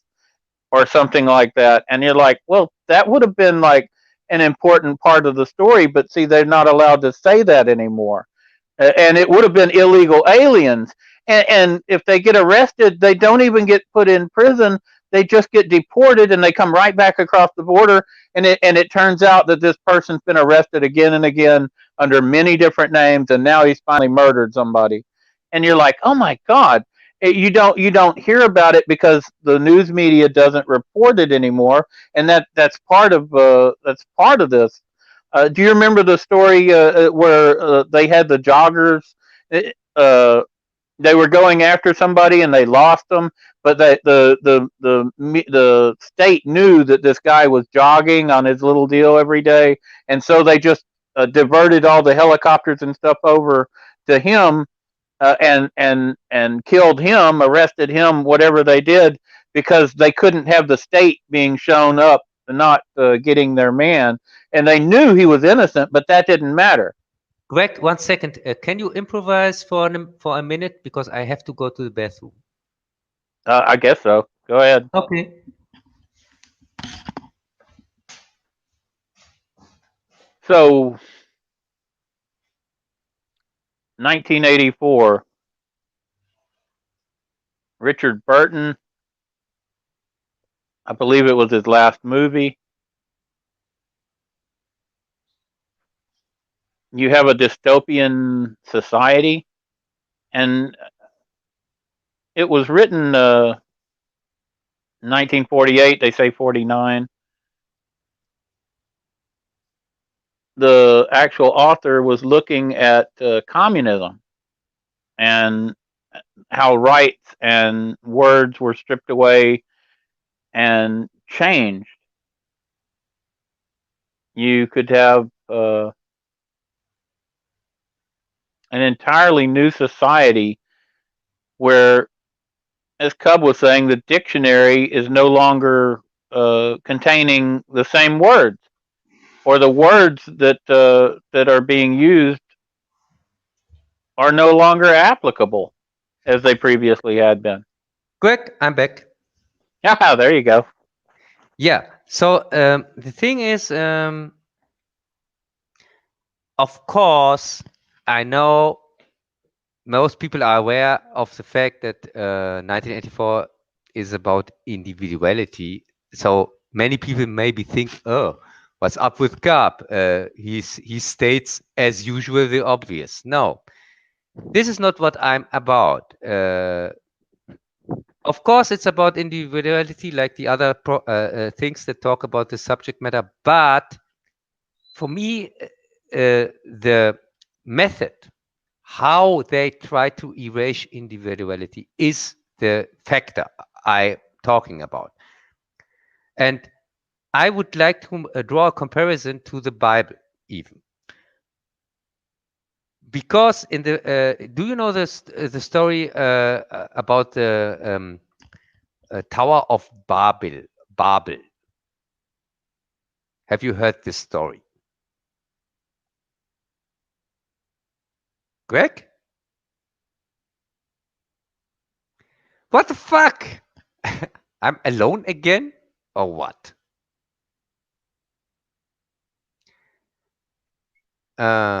Yeah, as I said. So, Greg, are you back? I'm here. You Hey, get lonely very quickly, don't you? yes, I get lonely very quickly. As I said, do you know? Have you ever heard of the story of Babel here from the Bible?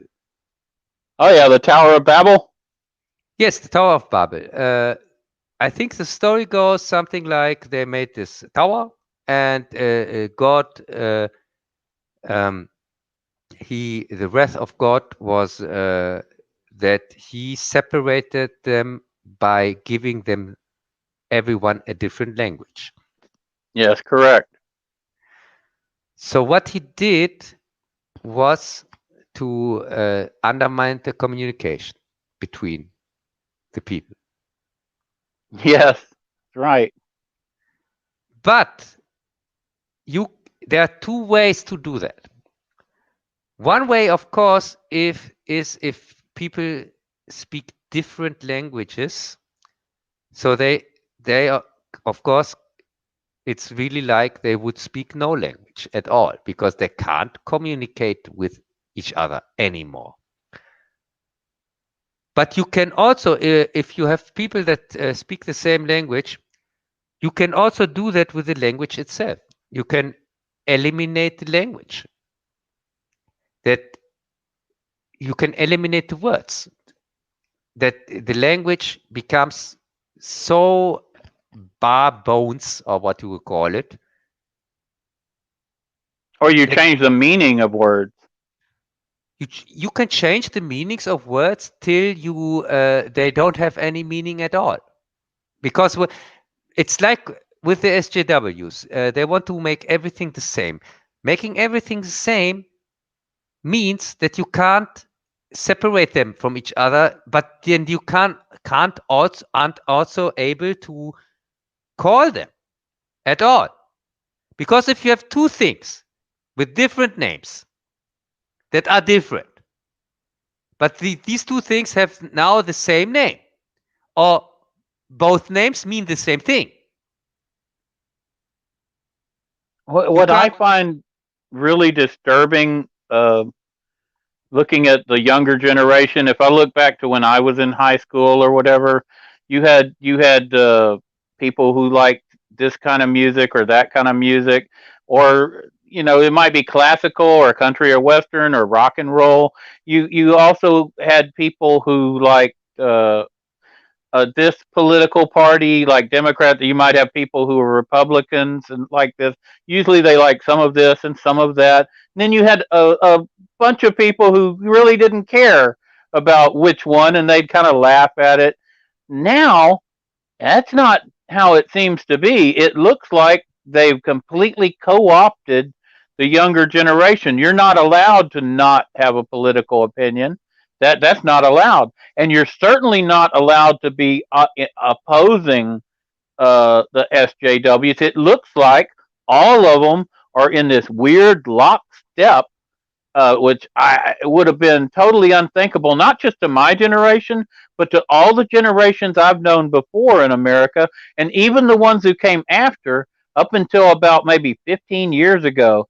And now they've become these scary little brown shirts, Nazis.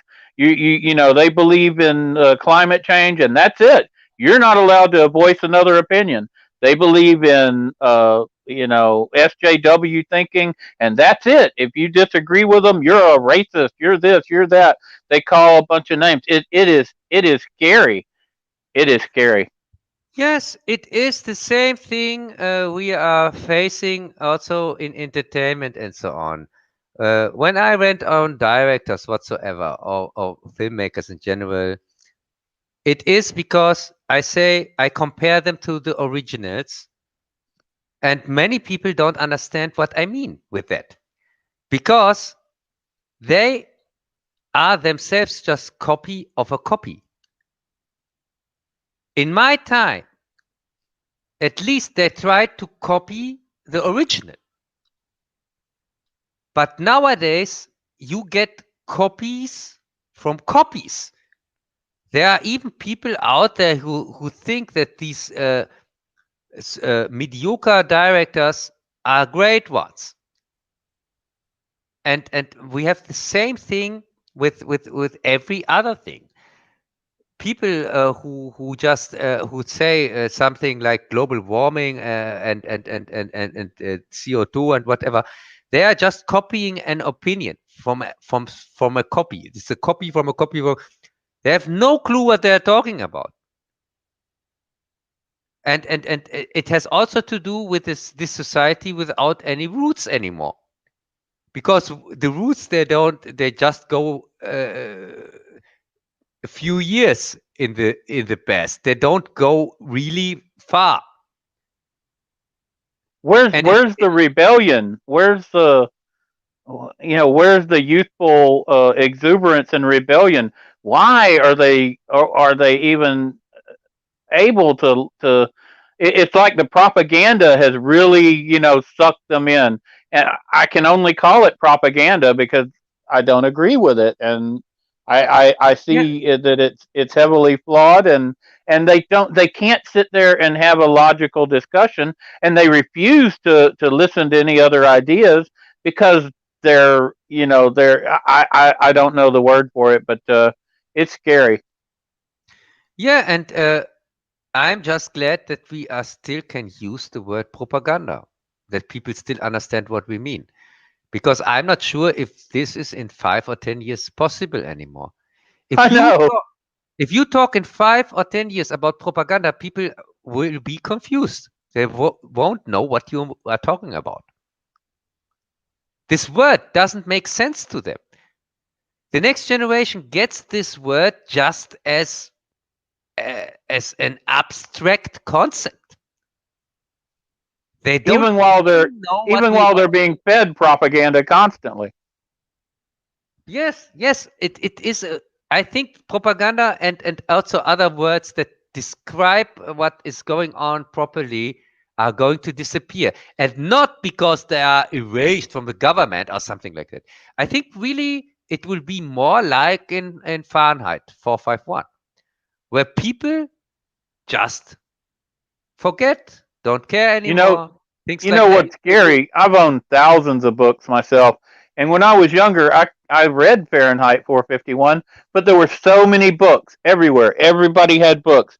I could not imagine a time where all these books would be gone. But living to this time where everybody's moved to digital, and the digital can be edited, and they can just eliminate sentences or paragraphs or chapters, and people won't even notice it because it's not like you have a book that was printed in 1948 or something sitting on your shelf that's not going to change. They can just change whatever they want. They can change movies, they can change books, and they are doing that. Yes, and sometimes I thinking about if it really matters, and especially after the Matrix review. The Matrix review kind of put me in a stage where I'm really thinking about if it really matters what is going on. I know that maybe sounds crazy, but I'm not sure. What do you mean, does it matter? Of course it matters. We got to beat these people, and we will beat them. But They're for what? stupid. For what and for whom? Because it seems like the most people, w- where when we say we want to change things to the better, most people don't seem to care. Normally, you have this. First off, what is going on now in this moment? It wasn't even thinkable 20 years ago. It's so obvious. The reason, for example, why I uh, um, didn't think about V like Vendetta for my COVID 1984 reviews was the movie was kind of forgettable. Because it was by the numbers. It was too obvious.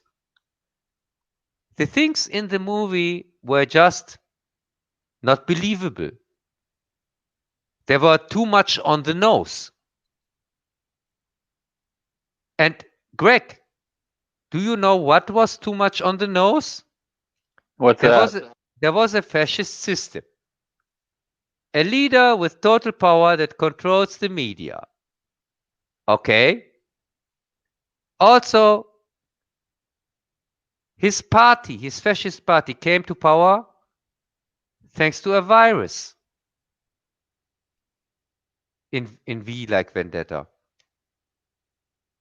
It was because there was a threat of a deadly virus. And this party promised the people safety.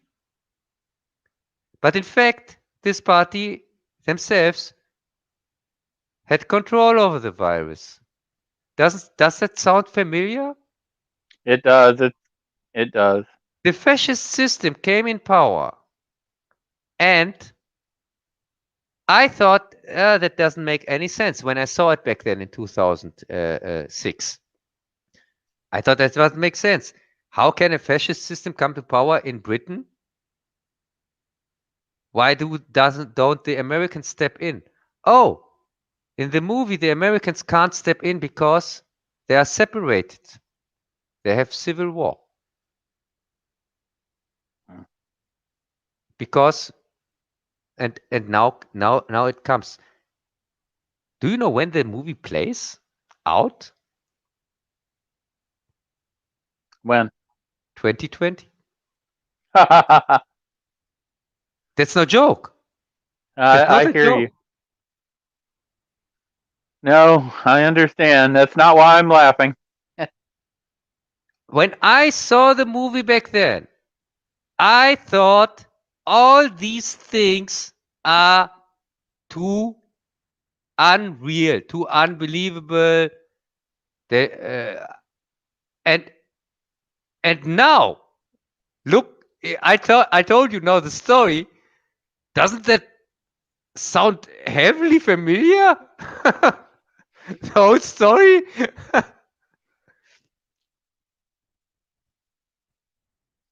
Yeah, it sounds spooky. Yeah, and the most freaky thing is I chose this movie as the last one for my COVID 1984 series by coincidence.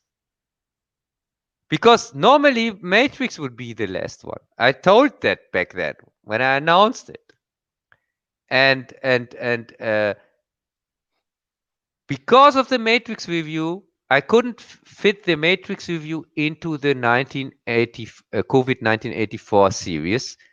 So I had to come up with something. So I thought, oh, okay, Matrix has nothing to do with this whole Corona COVID crap. So maybe I take Matrix as a possible outcome. So I had to come up with other outcomes, and the next one was surrogates. But then I thought, yeah, but surrogates, that is the Brave New World outcome, kind of. I need another one that is not so positive, that is more realistic, because Brave New World, we already above that. And then I thought about a movie where it's a dictatorship with a revolution, where people revolt. And I thought about V like Vendetta. And I totally forgot when I chose that all these other things. I had totally forgot that the government came into power thanks to a virus, and also that it plays out in 2020, because they don't say that in the movie, but they say that in an interview from 2006, the time when the movie plays out. The director says it's himself. That's wild. That's crazy or not? It is. It's too Yeah. on the nose. Yes. What a coincidence. I also thought, oh my God, this can't be true. And the craziest thing for me personally is all these facts that match with what is going on now. Most of these facts, like this 2020 thing and the virus thing and so on, these were changes to the original story. Because this original story from Alan Moore doesn't have that. You know, history's has other examples of stuff like that. There was a book written, I forget the name, like 20 years before the Titanic disaster, that had a ship in it called the Titanic or the Titan, and it was its maiden voyage going from England across to America, and it hit an iceberg and sank, and and all these people died, and all this stuff was actually happened, and it was all written down in this book and published 20 years before, and it was set like in 1913 or whatever, or 1912, right when it happened. And Yeah. it was really spooky. Sometimes what do they say, art imitates life, or life imitates art, Greg, we had or both there's something else together we don't together with understand. we both had together with Mackenzie Lambert, with Cinema Mac himself. We had a 3 hour stream about dystopias. We had a competition coming up with the movie that's predicting that predicted what is going on now best.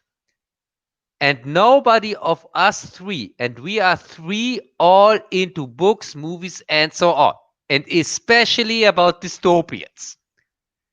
And nobody of us thought even about this movie, even I'm sure we all know it. You have That's seen V true. like Vendetta. I have seen it, of course, and Cinema Mac. I would bet my soul that he had also seen it. But nobody of us remembered this movie.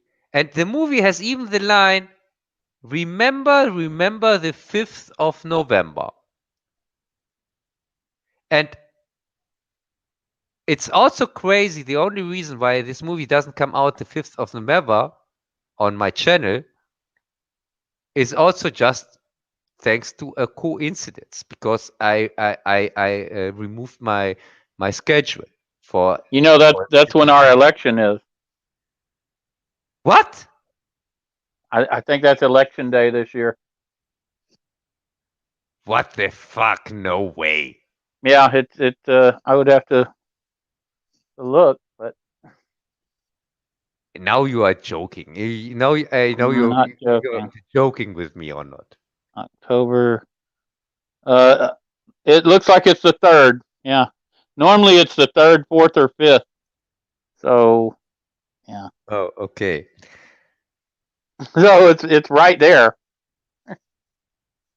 Yeah, but that's crazy. isn't it?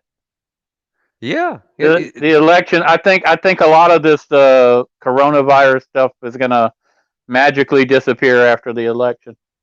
Yeah. But if the movie is right, because in the movie, Well, that would be Biden getting elected using the virus, and then trying to take away the guns. He would have to pack the court. He's already talking about doing that. I don't know. That yeah, would but probably mean a civil war because we're not going to give up our guns. yeah, We're but not going to just hand them over.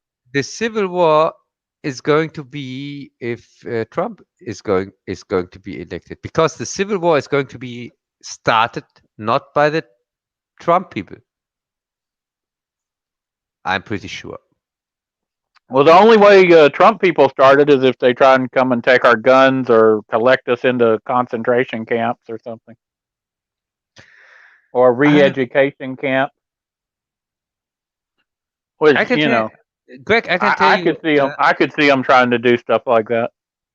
I can tell you, uh, this is the first time I wish I'm wrong with my feeling.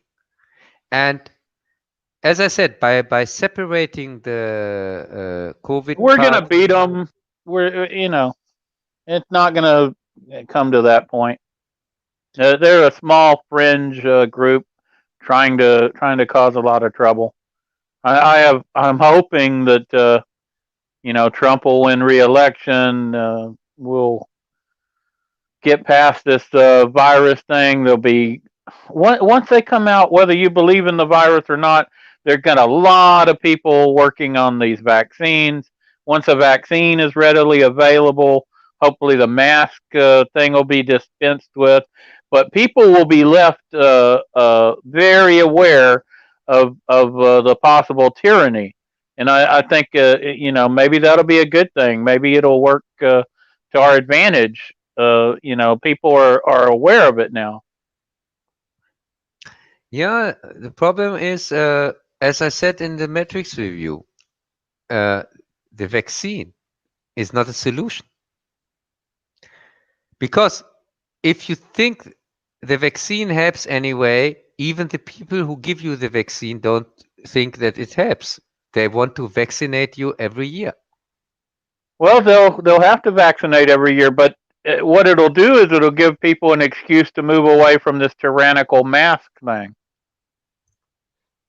Once Uh, people have vaccines, yeah, but they could what's the also. point of everybody wearing if everybody's got a vaccine, then it's not really necessary for everybody to wear masks.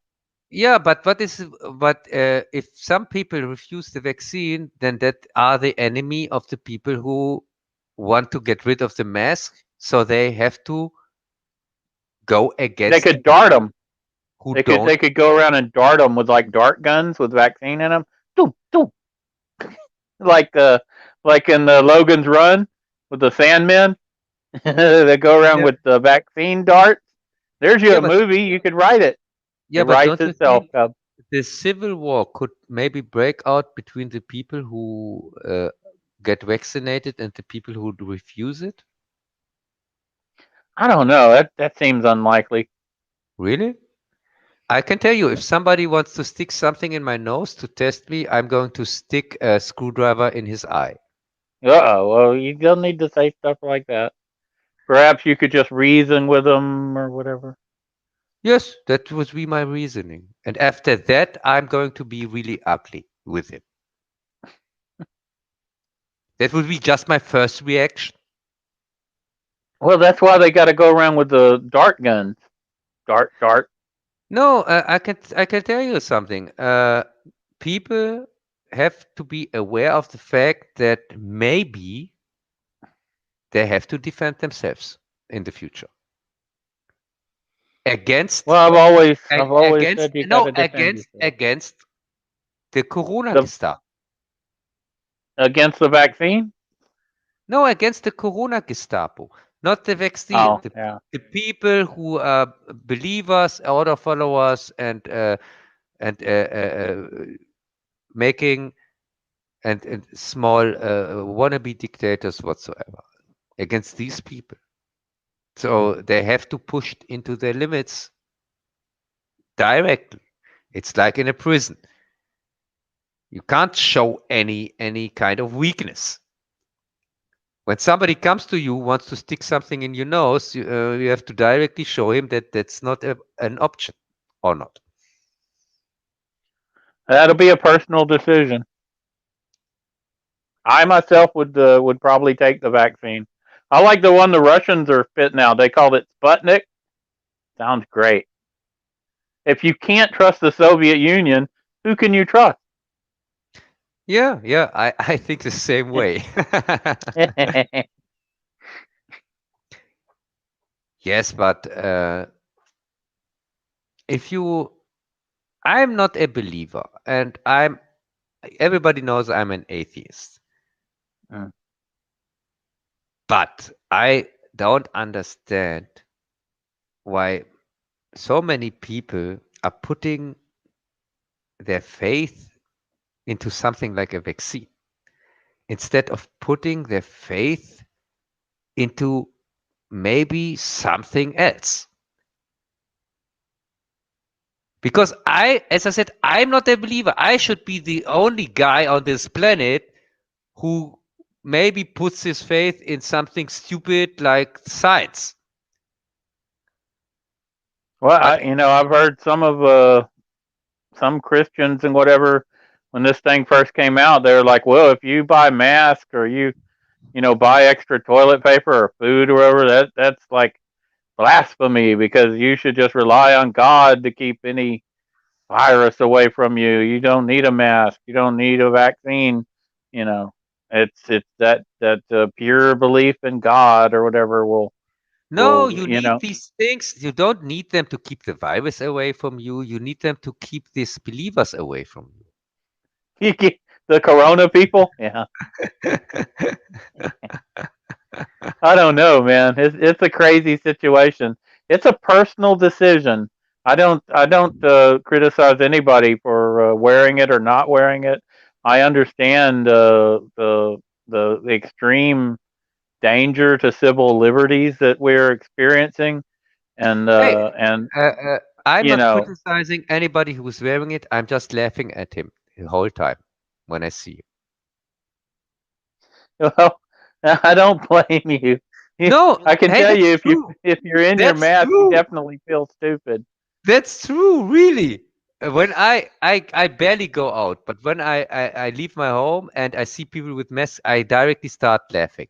And I think But a mass vaccine means that maybe people will stop wearing these masks and this whole, thing will end. That would be nice, yeah, wouldn't it? yes, but still going to laugh at the people who have worn a mask. Well, that's fair. I laugh at people all the time. And when they see me and I start laughing, even if they don't wear a mask, I think they remember. Oh my God! Oh, this guy, he recognized me. Oh, damn it! Right? Yeah, yeah. I won't make them life hell like they make my life now hell. It Yeah, it's just definitely been tough on a lot of people. yes, yes, yes. And in my some of my upcoming reviews, I'm going to remind the people that we are not forgetting. And it's not going. I said it already in my last video before the Matrix.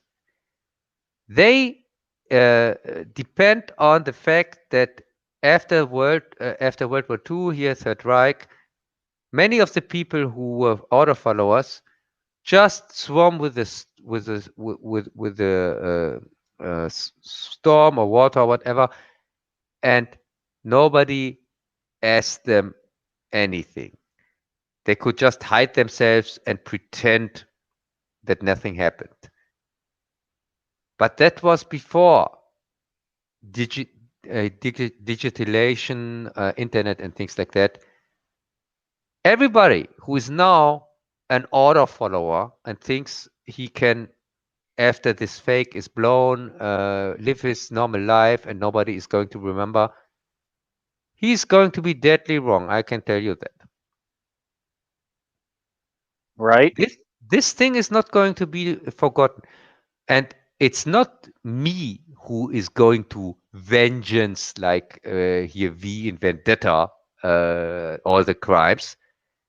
It is the people who suffered losses. I mean, for example, the parents who lost their two children because of the stupid masks. Do you think they will ever forget that? No, I don't think they will. And so, but there are many more. It's not just these two. There are thousands. They're not going to forget that. Well, They're that's the going to. point. Maybe this can be maybe this can end up being a positive thing, Cup. Maybe people will be more less, you know, susceptible to propaganda and tyranny in the future. Can you remember what was going on after the GDR vanished into thin air, and people had the chance to see the files and to Oh, see I can. The East German. who was Yes, all spying the on them. spies. What was it? The Stasi and Yes, the. and the Yes, I'm Stasi, well aware of that. and that was harmless compared to what is going on now. And back I then don't they know. had, The Germans were pretty upset about that. yeah, but I can tell you, but it was just in Eastern Germany, and it was not worldwide like now. And back then there was no internet and things like that, and there was not this information what people have now. People back then could be glad if they find these things out about because of the fights, and many of the fights disappeared anyway because they were confiscated by the CIA and things like that. But Woo! but the thing is, yeah, that's the reason why Merkel is just an US puppet, because the NSA or CIA or whatever, they have the files from her. The files from her were never published, and also from some other politicians. And these are the puppets here from the transatlantic bridge. It's no secret; everybody knows that here in Germany. Uh, but yeah, but we just go with it. Yeah, Right. yeah. But yeah, Well, I as hope I we're said, pulling the right strings, man. yeah, no, it's not about that, Greg. We are talking here as normal people. These things play out in the other world, in the world of power. where the people who are ruling here, deep state, what you call it, and Well, we have no. that's why it's so important that we pick the right president who hopefully doesn't do all that stuff. Hopefully digs out that Trump's supposed to be fighting the swamp or the deep state, and they certainly have been doing their best to destroy him. And it's like they want to start wars in the Middle East. They want to start wars with the Russians. They're like they thrive on conflict, and I would not be surprised if our deep state was messing with everybody else's politics, and God knows what else the CIA and them are doing. Although I love the CIA, woohoo! Yeah, I wouldn't speak against them, Yeah, but I'm German. I'm speaking against everybody and every right? every organization. So I'm it's sure y'all okay. got somebody messing with us. There's got to be some Germans over here. Did you ever see the series The Americans? Yes, of course. What did you think of that? I thought it was very well done. Uh, no, You didn't like it? nope. They were Russian spies here in America. Yeah, kind of. How much of it did you watch? You only watched a few minutes, and you didn't like it. The the first two seasons. Oh, see, you didn't see enough. You didn't give it its chance. Really? Bad. The first two Yeah, seasons? I thought it played out pretty well. Wait a second. The series has just four seasons or not? I would have to look it up, but it seemed like it was more. No, I watched the first two seasons when I discovered that it is just an illusion of it was just propaganda, and it was not American propaganda. It was propaganda from another nation, and this is a kind of propaganda which I can't stand. You think? From who? We can't say. Yes, we can't say it's one of these things when you say that on YouTube, your channel gets Oh well, deleted, don't say then. struck down. No, I don't Yeah, have well, to. we don't want. Everybody knows what I'm talking about, and so yeah, it's okay. Hmm. Well, I enjoyed that show. Yeah, as I said, It it yeah, it was it was interesting. I look back at the '80s and the different spycraft and the acting was pretty good. The writing yeah. was pretty good. I mean, you have to look past propaganda and this and that, but hell, I've been used to that for a long time. The thing is,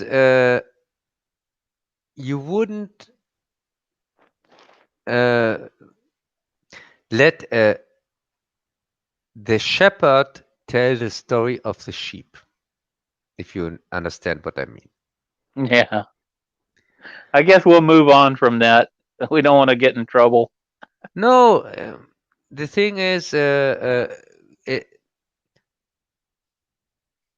these history lessons or whatever are told from the winners, Well, that's true.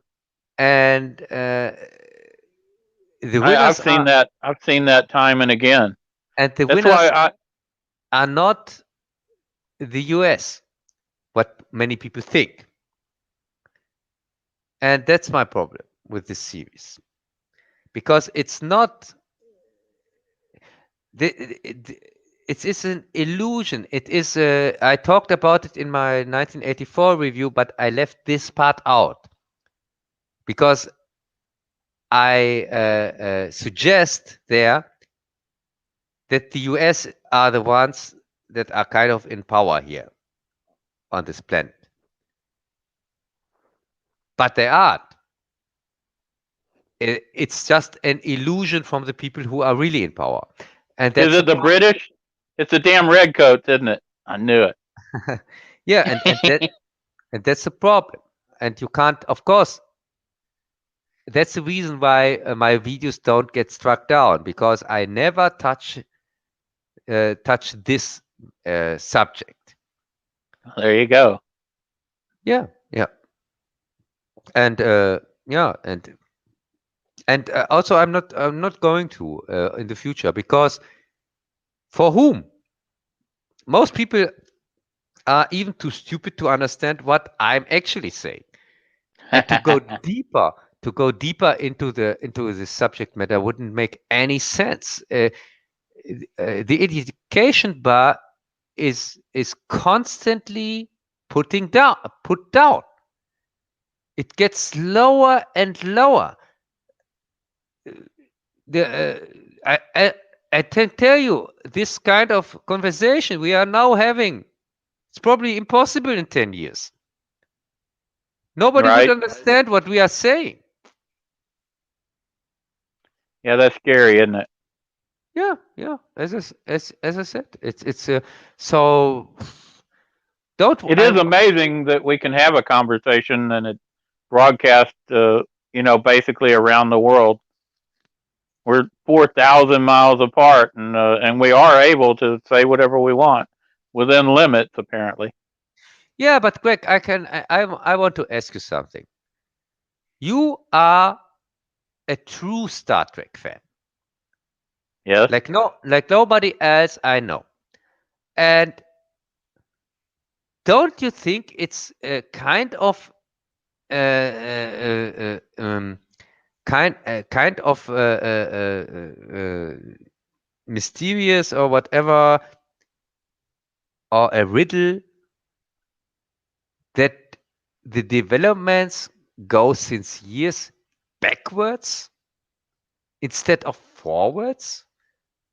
20 years ago, if I would have asked you, you would have said to me, yeah, in 20 years we will totally have something like Star Trek or Federation or a better life for everybody, because the developments go up, and everything is becoming easier and things like that.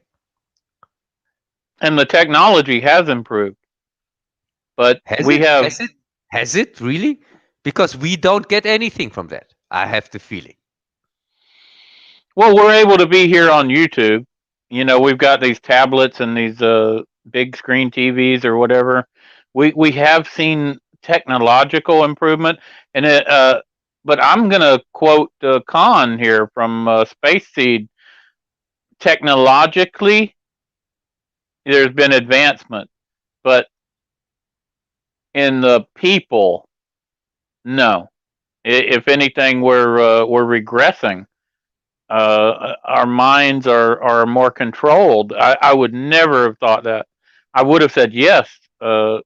Technology is going to increase, and we're also going to, we'll get closer to a better society. We should be past this racism stuff. When I was young, blacks and whites and Hispanics, we all hung out together, and we would laugh at these other generations who uh, were racist and stuff. Literally, we knew they were just, ignorant and stupid, and we didn't, we felt sorry for them, and we laughed about it. We laughed together. Hey, And now, wasn't the most popular shows back then something like Sanford and Co- Son, bum bum bum Co- bum, bum bum Co- bum bum bum bum yeah, bum bum. Yeah, Bill Cosby Show, Prince of Bel Air, and things like and that? later on Cosby Show, and yeah, well, that wasn't the most popular, but it was one of the top shows. Sanford and Son and Cosby, yeah, they'd be like number one, number two, number three, and the other shows would also be popular. You had Chico and the Man, who was about Hispanic. You had white shows, Yes, and yes, it didn't and and matter. was wasn't You didn't think of them as black folks. You just thought yeah, of them as people. yes, and That wasn't Prince and Michael Jackson and so on, wasn't that the biggest stars ever? Yeah, they were huge stars. So People weren't these super racist, and if anything, that there this I don't know what's happening to people now. they're turning themselves into racists. They're segregating themselves and they're filling themselves Yes, with hate. I've never seen anything like it. and the biggest action star back then in America was an Austrian. Right. We didn't care. It didn't matter. Yeah, but He was. yeah, but It didn't matter if he was no, German or Austrian or you had uh, other no, you but had he was other no, Greg. But that's not fair because he was a native English speaker, so people couldn't figure out that he came from Austria, I think. right. His English was just too perfect. If all I'm saying is, as technology has advanced forward, uh, apparently the people are regressing. My generation is fine, but as you get to the generations, the youngsters are obsessed with race and hate, and I don't know what's wrong with them. I don't understand why we're not getting Hey, there. I Greg, know exactly what's I, happening. They're I being fed propaganda that's forcing them to be like no, that. Greg, I have the answer. Here in Germany, we have the answer of everything. You know that. Right? Y'all got the And big the ring there, right? no, The the problem with the young people is they are young, and that's why they suck. we didn't suck when we were young. We were, we were No, there to have we fun. were cool back We were then. cool. We were all in it together, man. We all Yeah, partied yeah, down yeah. And and I no, can tell you we something. didn't give Back, a frack if you were black hey, or white or whatever. back I don't then, know what they're doing now. back then, I wouldn't have any problem to join the Lone Wolf Club's club. It's just Right? now, yeah, Now you're not wanted, are you? Oh, yeah. I don't know. I think he's a total racist. I'm pretty sure. yeah. He It won't was let funny. me I was in his watching club. the Greyhound movie recently, and it was about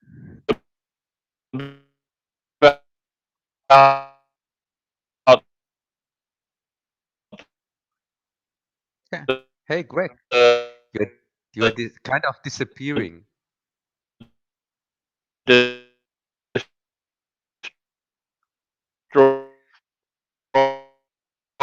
Greg, you sound like a robot. I can't understand anything.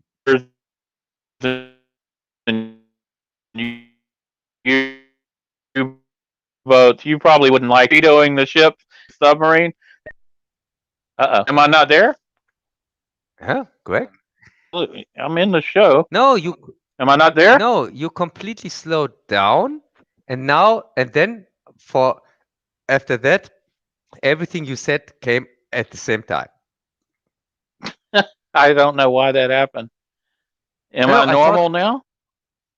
no, I thought that this is the Texan accent or something like It might be. that. Anyway, the German kept calling him on the radio, and at the end he would give him like a wolf owl. Ooh! It reminded me of Lone Wolf Cub talking. The Yeah, German messing with him. and quick, I'm also telling you a crazy thing. Back then, when I chose the name Lone Wolf Cub here for the for the English channel in 2016, I had to look it up and things like that, and I also discovered, oh, that's interesting. They are planning a big Hollywood production of Lone Wolf and Cub in 2017. Oh, really? Yeah, so I thought back then, oh, cool. When I choose the name Lone Wolf Cub in 2017, I'm going to get a huge promotion from Hollywood itself with $100 million production. Oh, wow. Did it happen? No, thanks God it didn't, because No. Michael Bay was involved in that. It would have been a Transformers-like movie for $100 million from That would Michael have Bay. been awesome, though. No, it would have been awful. But The thing is, now nobody is speaking about that. And it's crazy because Lone Wolf and Cub is in Japan kind of the biggest property ever here when it comes to comic books or manga or whatever. It's really famous. It's not a secret tip or something like that. It's huge, and they're adapting so much from Japanese properties here. So I am really wondering uh, why they all didn't already come up with something like that.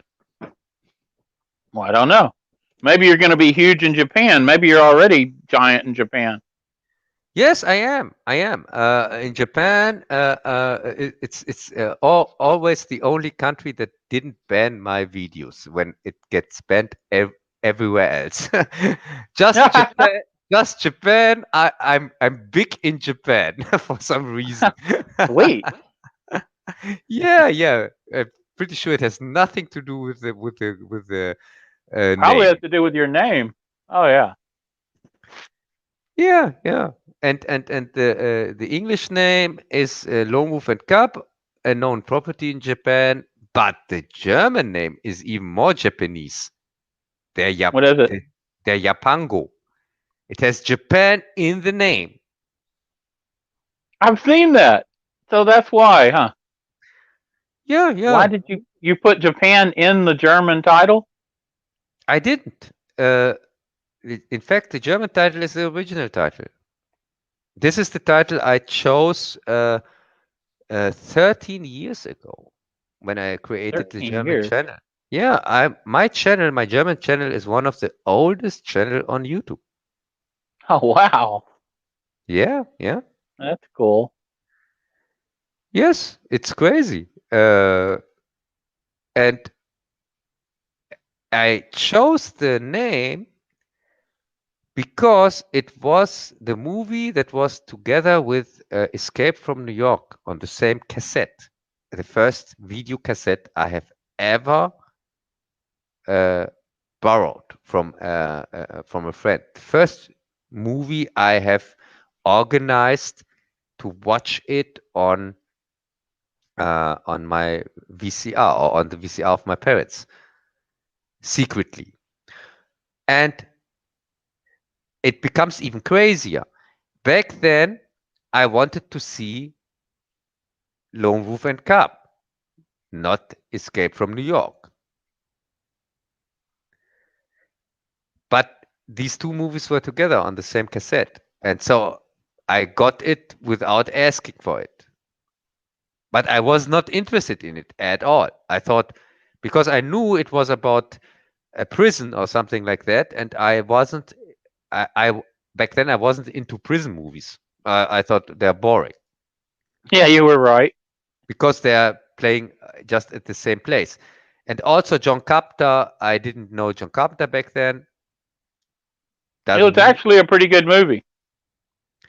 I know. I know. This was the time before I have ever heard from the thing. Before we are The talking about, Thing. yeah, we are talking about 1983 or 1984, something like that.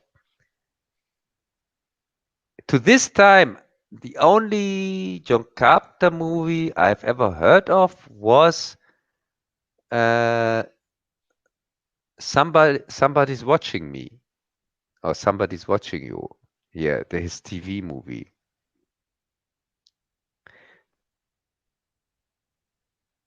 Have you seen that? Do you know that? I probably saw it, but it doesn't ring a bell. It's been so long. I'd have to look it up. Yeah, yeah. It's his first real movie. It came directly after Darkstar because Darkstar was more of independent project, and somebody's watching me or somebody else think it's the name of the movie was his first real kind of movie attempt. It was a TV movie back then, and Was yeah, it Spielberg who did the Duel with Dennis Weaver? Did you ever see that one where the car is being chased by a 18-wheeler? yes, it's my favorite Spielberg movie, by the way. Yes, it was one of my favorites too. Yeah, yeah, I like it even over Jaws. Normally, I would I say, thought it was very well done. You didn't get to see the trucker except his boots, and every time Dennis Weaver starts to like pull into a rest stop or something, something happens, and he can't. He has to keep going, and of course he's afraid to go over a certain speed because of the condition of his car and other things, and he's on inclines. And I just thought the tension and stuff was very well done. And the final shot of the truck going over the deal and the wheel turning was just perfect. yes, it was Jaws on wheels before Jaws. Yeah, for a TV movie, I thought it was one of the best TV movies ever made. No, as I said, it is my favorite Steven Spielberg movie. Well, there you go. Yeah, yeah. And yeah, now you can say, but it's about Indiana Jones and whatsoever. Yeah, yeah. And Jaws and all his other No, great movies. I really like Duel. Yeah, but You know, Duel is so grounded. It is just every other movie has a fantasy element. it's real. You could But see yourself but in that car. yeah, but Duel You, doesn't. And Duel that's for me that is for me the factor why I take Duel over every other movie from I Spielberg. thought it was Dennis Weaver's very best work. He was the driver in the car, and he played McCloud, and he played this and that. But that one movie, that was it. Yeah, and also And it's every difficult to carry a in movie alone like that. In a car. You got their voiceover and stuff, and you don't really get to see the opposition. He barely talks to anybody else, and to carry a movie like that and to do it so well, I was really impressed. yeah, and in every other movie, Spielberg first off in Duel he had to rely completely on the story and on how to present the story without any fantasy elements or fancy things or something like that. And I think this was this is much harder to do that like he did in his other movies where he had a big budget and also there was always a fantasy element in his other movies, in most of them. He didn't rely on the story ever again at all. Can you tell me any other movie from Spielberg which didn't which didn't have a fantasy element? Didn't he do 1941? His comedy? I don't think that had the fantasy element. Yes, that's right, but it has a fantasy element. The fantasy element was the whole movie at all. The Now, ridiculous, the ridiculous things that happens there that were not normal. totally real, historically accurate. Yeah, and also the damage that was done in the movie where nobody got hurt or something like that, that was also kind of a fantasy element. And don't forget, the movie had probably the highest budget ever. So 1941? yes, I don't and think so. also it was not 1940. Was it 1941 or was it 1942? 1941. Oh, okay. Yeah, and there are some other movies without fantasy elements. Here, The Color Purple, Amistad, Munich, and so on. He did some without fantasy elements. Yeah, there you go. Yeah, yeah, and but I don't know. Yeah, but Uh, Duel definitely stands above the others. Like you say, the fact that he did it on such a low budget, he had a very short shooting schedule, and he relied on the story, and the story was well done. And it's the yes, only one where he has like a single actor carrying the entire movie. yes, and Duel differs from the other ones because Duel touches a fantasy genre or an overnatural genre, the horror genre. Yeah, that's right, horror. Yeah, and the other ones which I mentioned, like Color Purple, Munich, and Amistad, don't do that. They are historical, kind of historical movies. The only one that is not really a historical movie is The Color Purple, but it is kind of, because Amistad is about this event here where slaves got freed, and Munich is about here the terror thing here in Munich, and these are real historical events, but Color Purple is more of a picture of the time, and yeah, And while Duel's not based on any known event, you can bet there was something as many 18 wheelers and cars and stuff that are out there.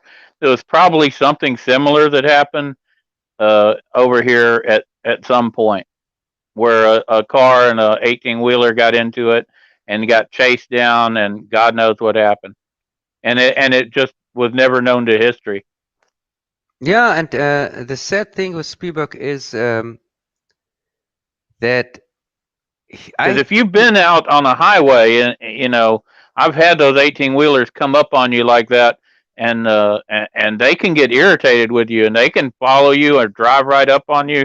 I think things like that have happened. yeah, and as I said, the sad thing with Spielberg is it's always depressing nowadays to watch anything from Spielberg because he was such a talented director and he relied so much on shortcuts with his movies, like to have always this thing in it for the masses. He really is the definition of kind of pleasing the masses productions, which which completely, for me as a filmmaker, this is completely destroys completely everything creative that you can come up with or undermines it. And as I said, most of his movies have this fantastic element because he relies on it. He always has to. He doesn't just put the faith in his actual what he can achieve himself without stupid tricks or whatever. No, he has always has to have this something special like an alien or aliens here in ET or the third kind, whatever. Or he like in Indiana Jones, he had also this fantasy element with the overnatural thing that they were chasing the whole time, and also all kind of all of his movies. Here, the last one, what was it? Here, this stupid game, Ready Player One or whatever. Oh my God, I didn't even watch that one. Couldn't I? Barely made it through the trailer. It looked. Yeah, did you watch that? Ready Player One? Um, I think I did, Yeah, and how did you but like it? I don't have a. Yeah, it was okay, not great. Really? But it had so many special effects. It was a Right? It's just it. CGI fest. One didn't you? Yeah, I the thought you were story impressed. wasn't that good. It wasn't impressive. I barely remember it. Really? Yeah, sorry. Yeah. Can't really give you a review on it. Maybe I Yeah, was no. distracted. Yeah, no, it's okay. For me, it's okay because, as I said, for me, Spielberg is just every time when I hear something from Spielberg, I see something from Spielberg, I think, oh my God, this is such a waste of talent, completely waste of talent. Every project he puts his faith in nowadays is just. And now what he's going to do? A remake? West Side Story? That's his next project. Really? Do we need that? I don't know. It sounds terrible. Yeah, yeah. I have no idea why. Spielberg, Didn't he he could be pull out some. of the? Didn't he pull out of the Indiana Jones 5 thing? Yeah, probably. I It was more of the Kathleen Kennedy screwing up Yeah, it's just because sad. he's like 80 years. Harrison Ford is like 80 years old. He was like 75 when they came up with this idea, and they just hadn't been able to write a script. And you know what the problem is? They wrote scripts, but they all came out like the Last Jedi, and nobody wanted to do it.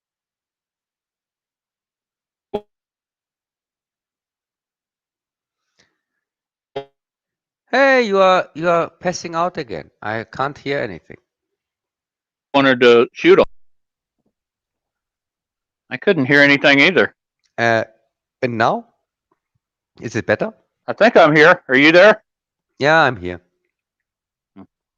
Yeah, but you don't have to go you to Last Jedi. Go to Indiana Jones 4. The Crystal Skull.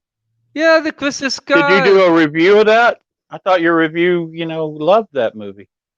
No, no, I No. didn't. I'm not going to. The Crystal Skull is the only reason why there is no Indiana Jones review on my channel. No.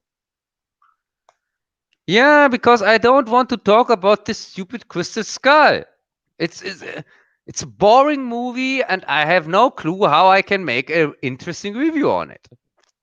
Oh, that's sad. Yeah, the movie itself is just so boring. It's not even the stupid effects or something like that. There's nothing happening in the movie. Nothing of interest. You can't even make fun of it. It's so boring. And Well, not even in a ridiculous way, so that you can say, "Oh, look, that's over the top." They're using here, like in Indiana Jones 2, where they're jumping out of a plane with a boat or something like that. my battery is running low here. I think that's why we're getting the cutting in and out. Yeah, no problem. I would say because if we have 3 o'clock in the morning here in Germany, Oh my and God, yeah, that's pretty late. yeah, that's pretty late. The And Corona police will probably be by to check very no. shortly. The Corona Gestapo, I think, is already at sleep here. No, well, that's good. They Yeah, gotta sleep sometime. That's when Cub is active, right?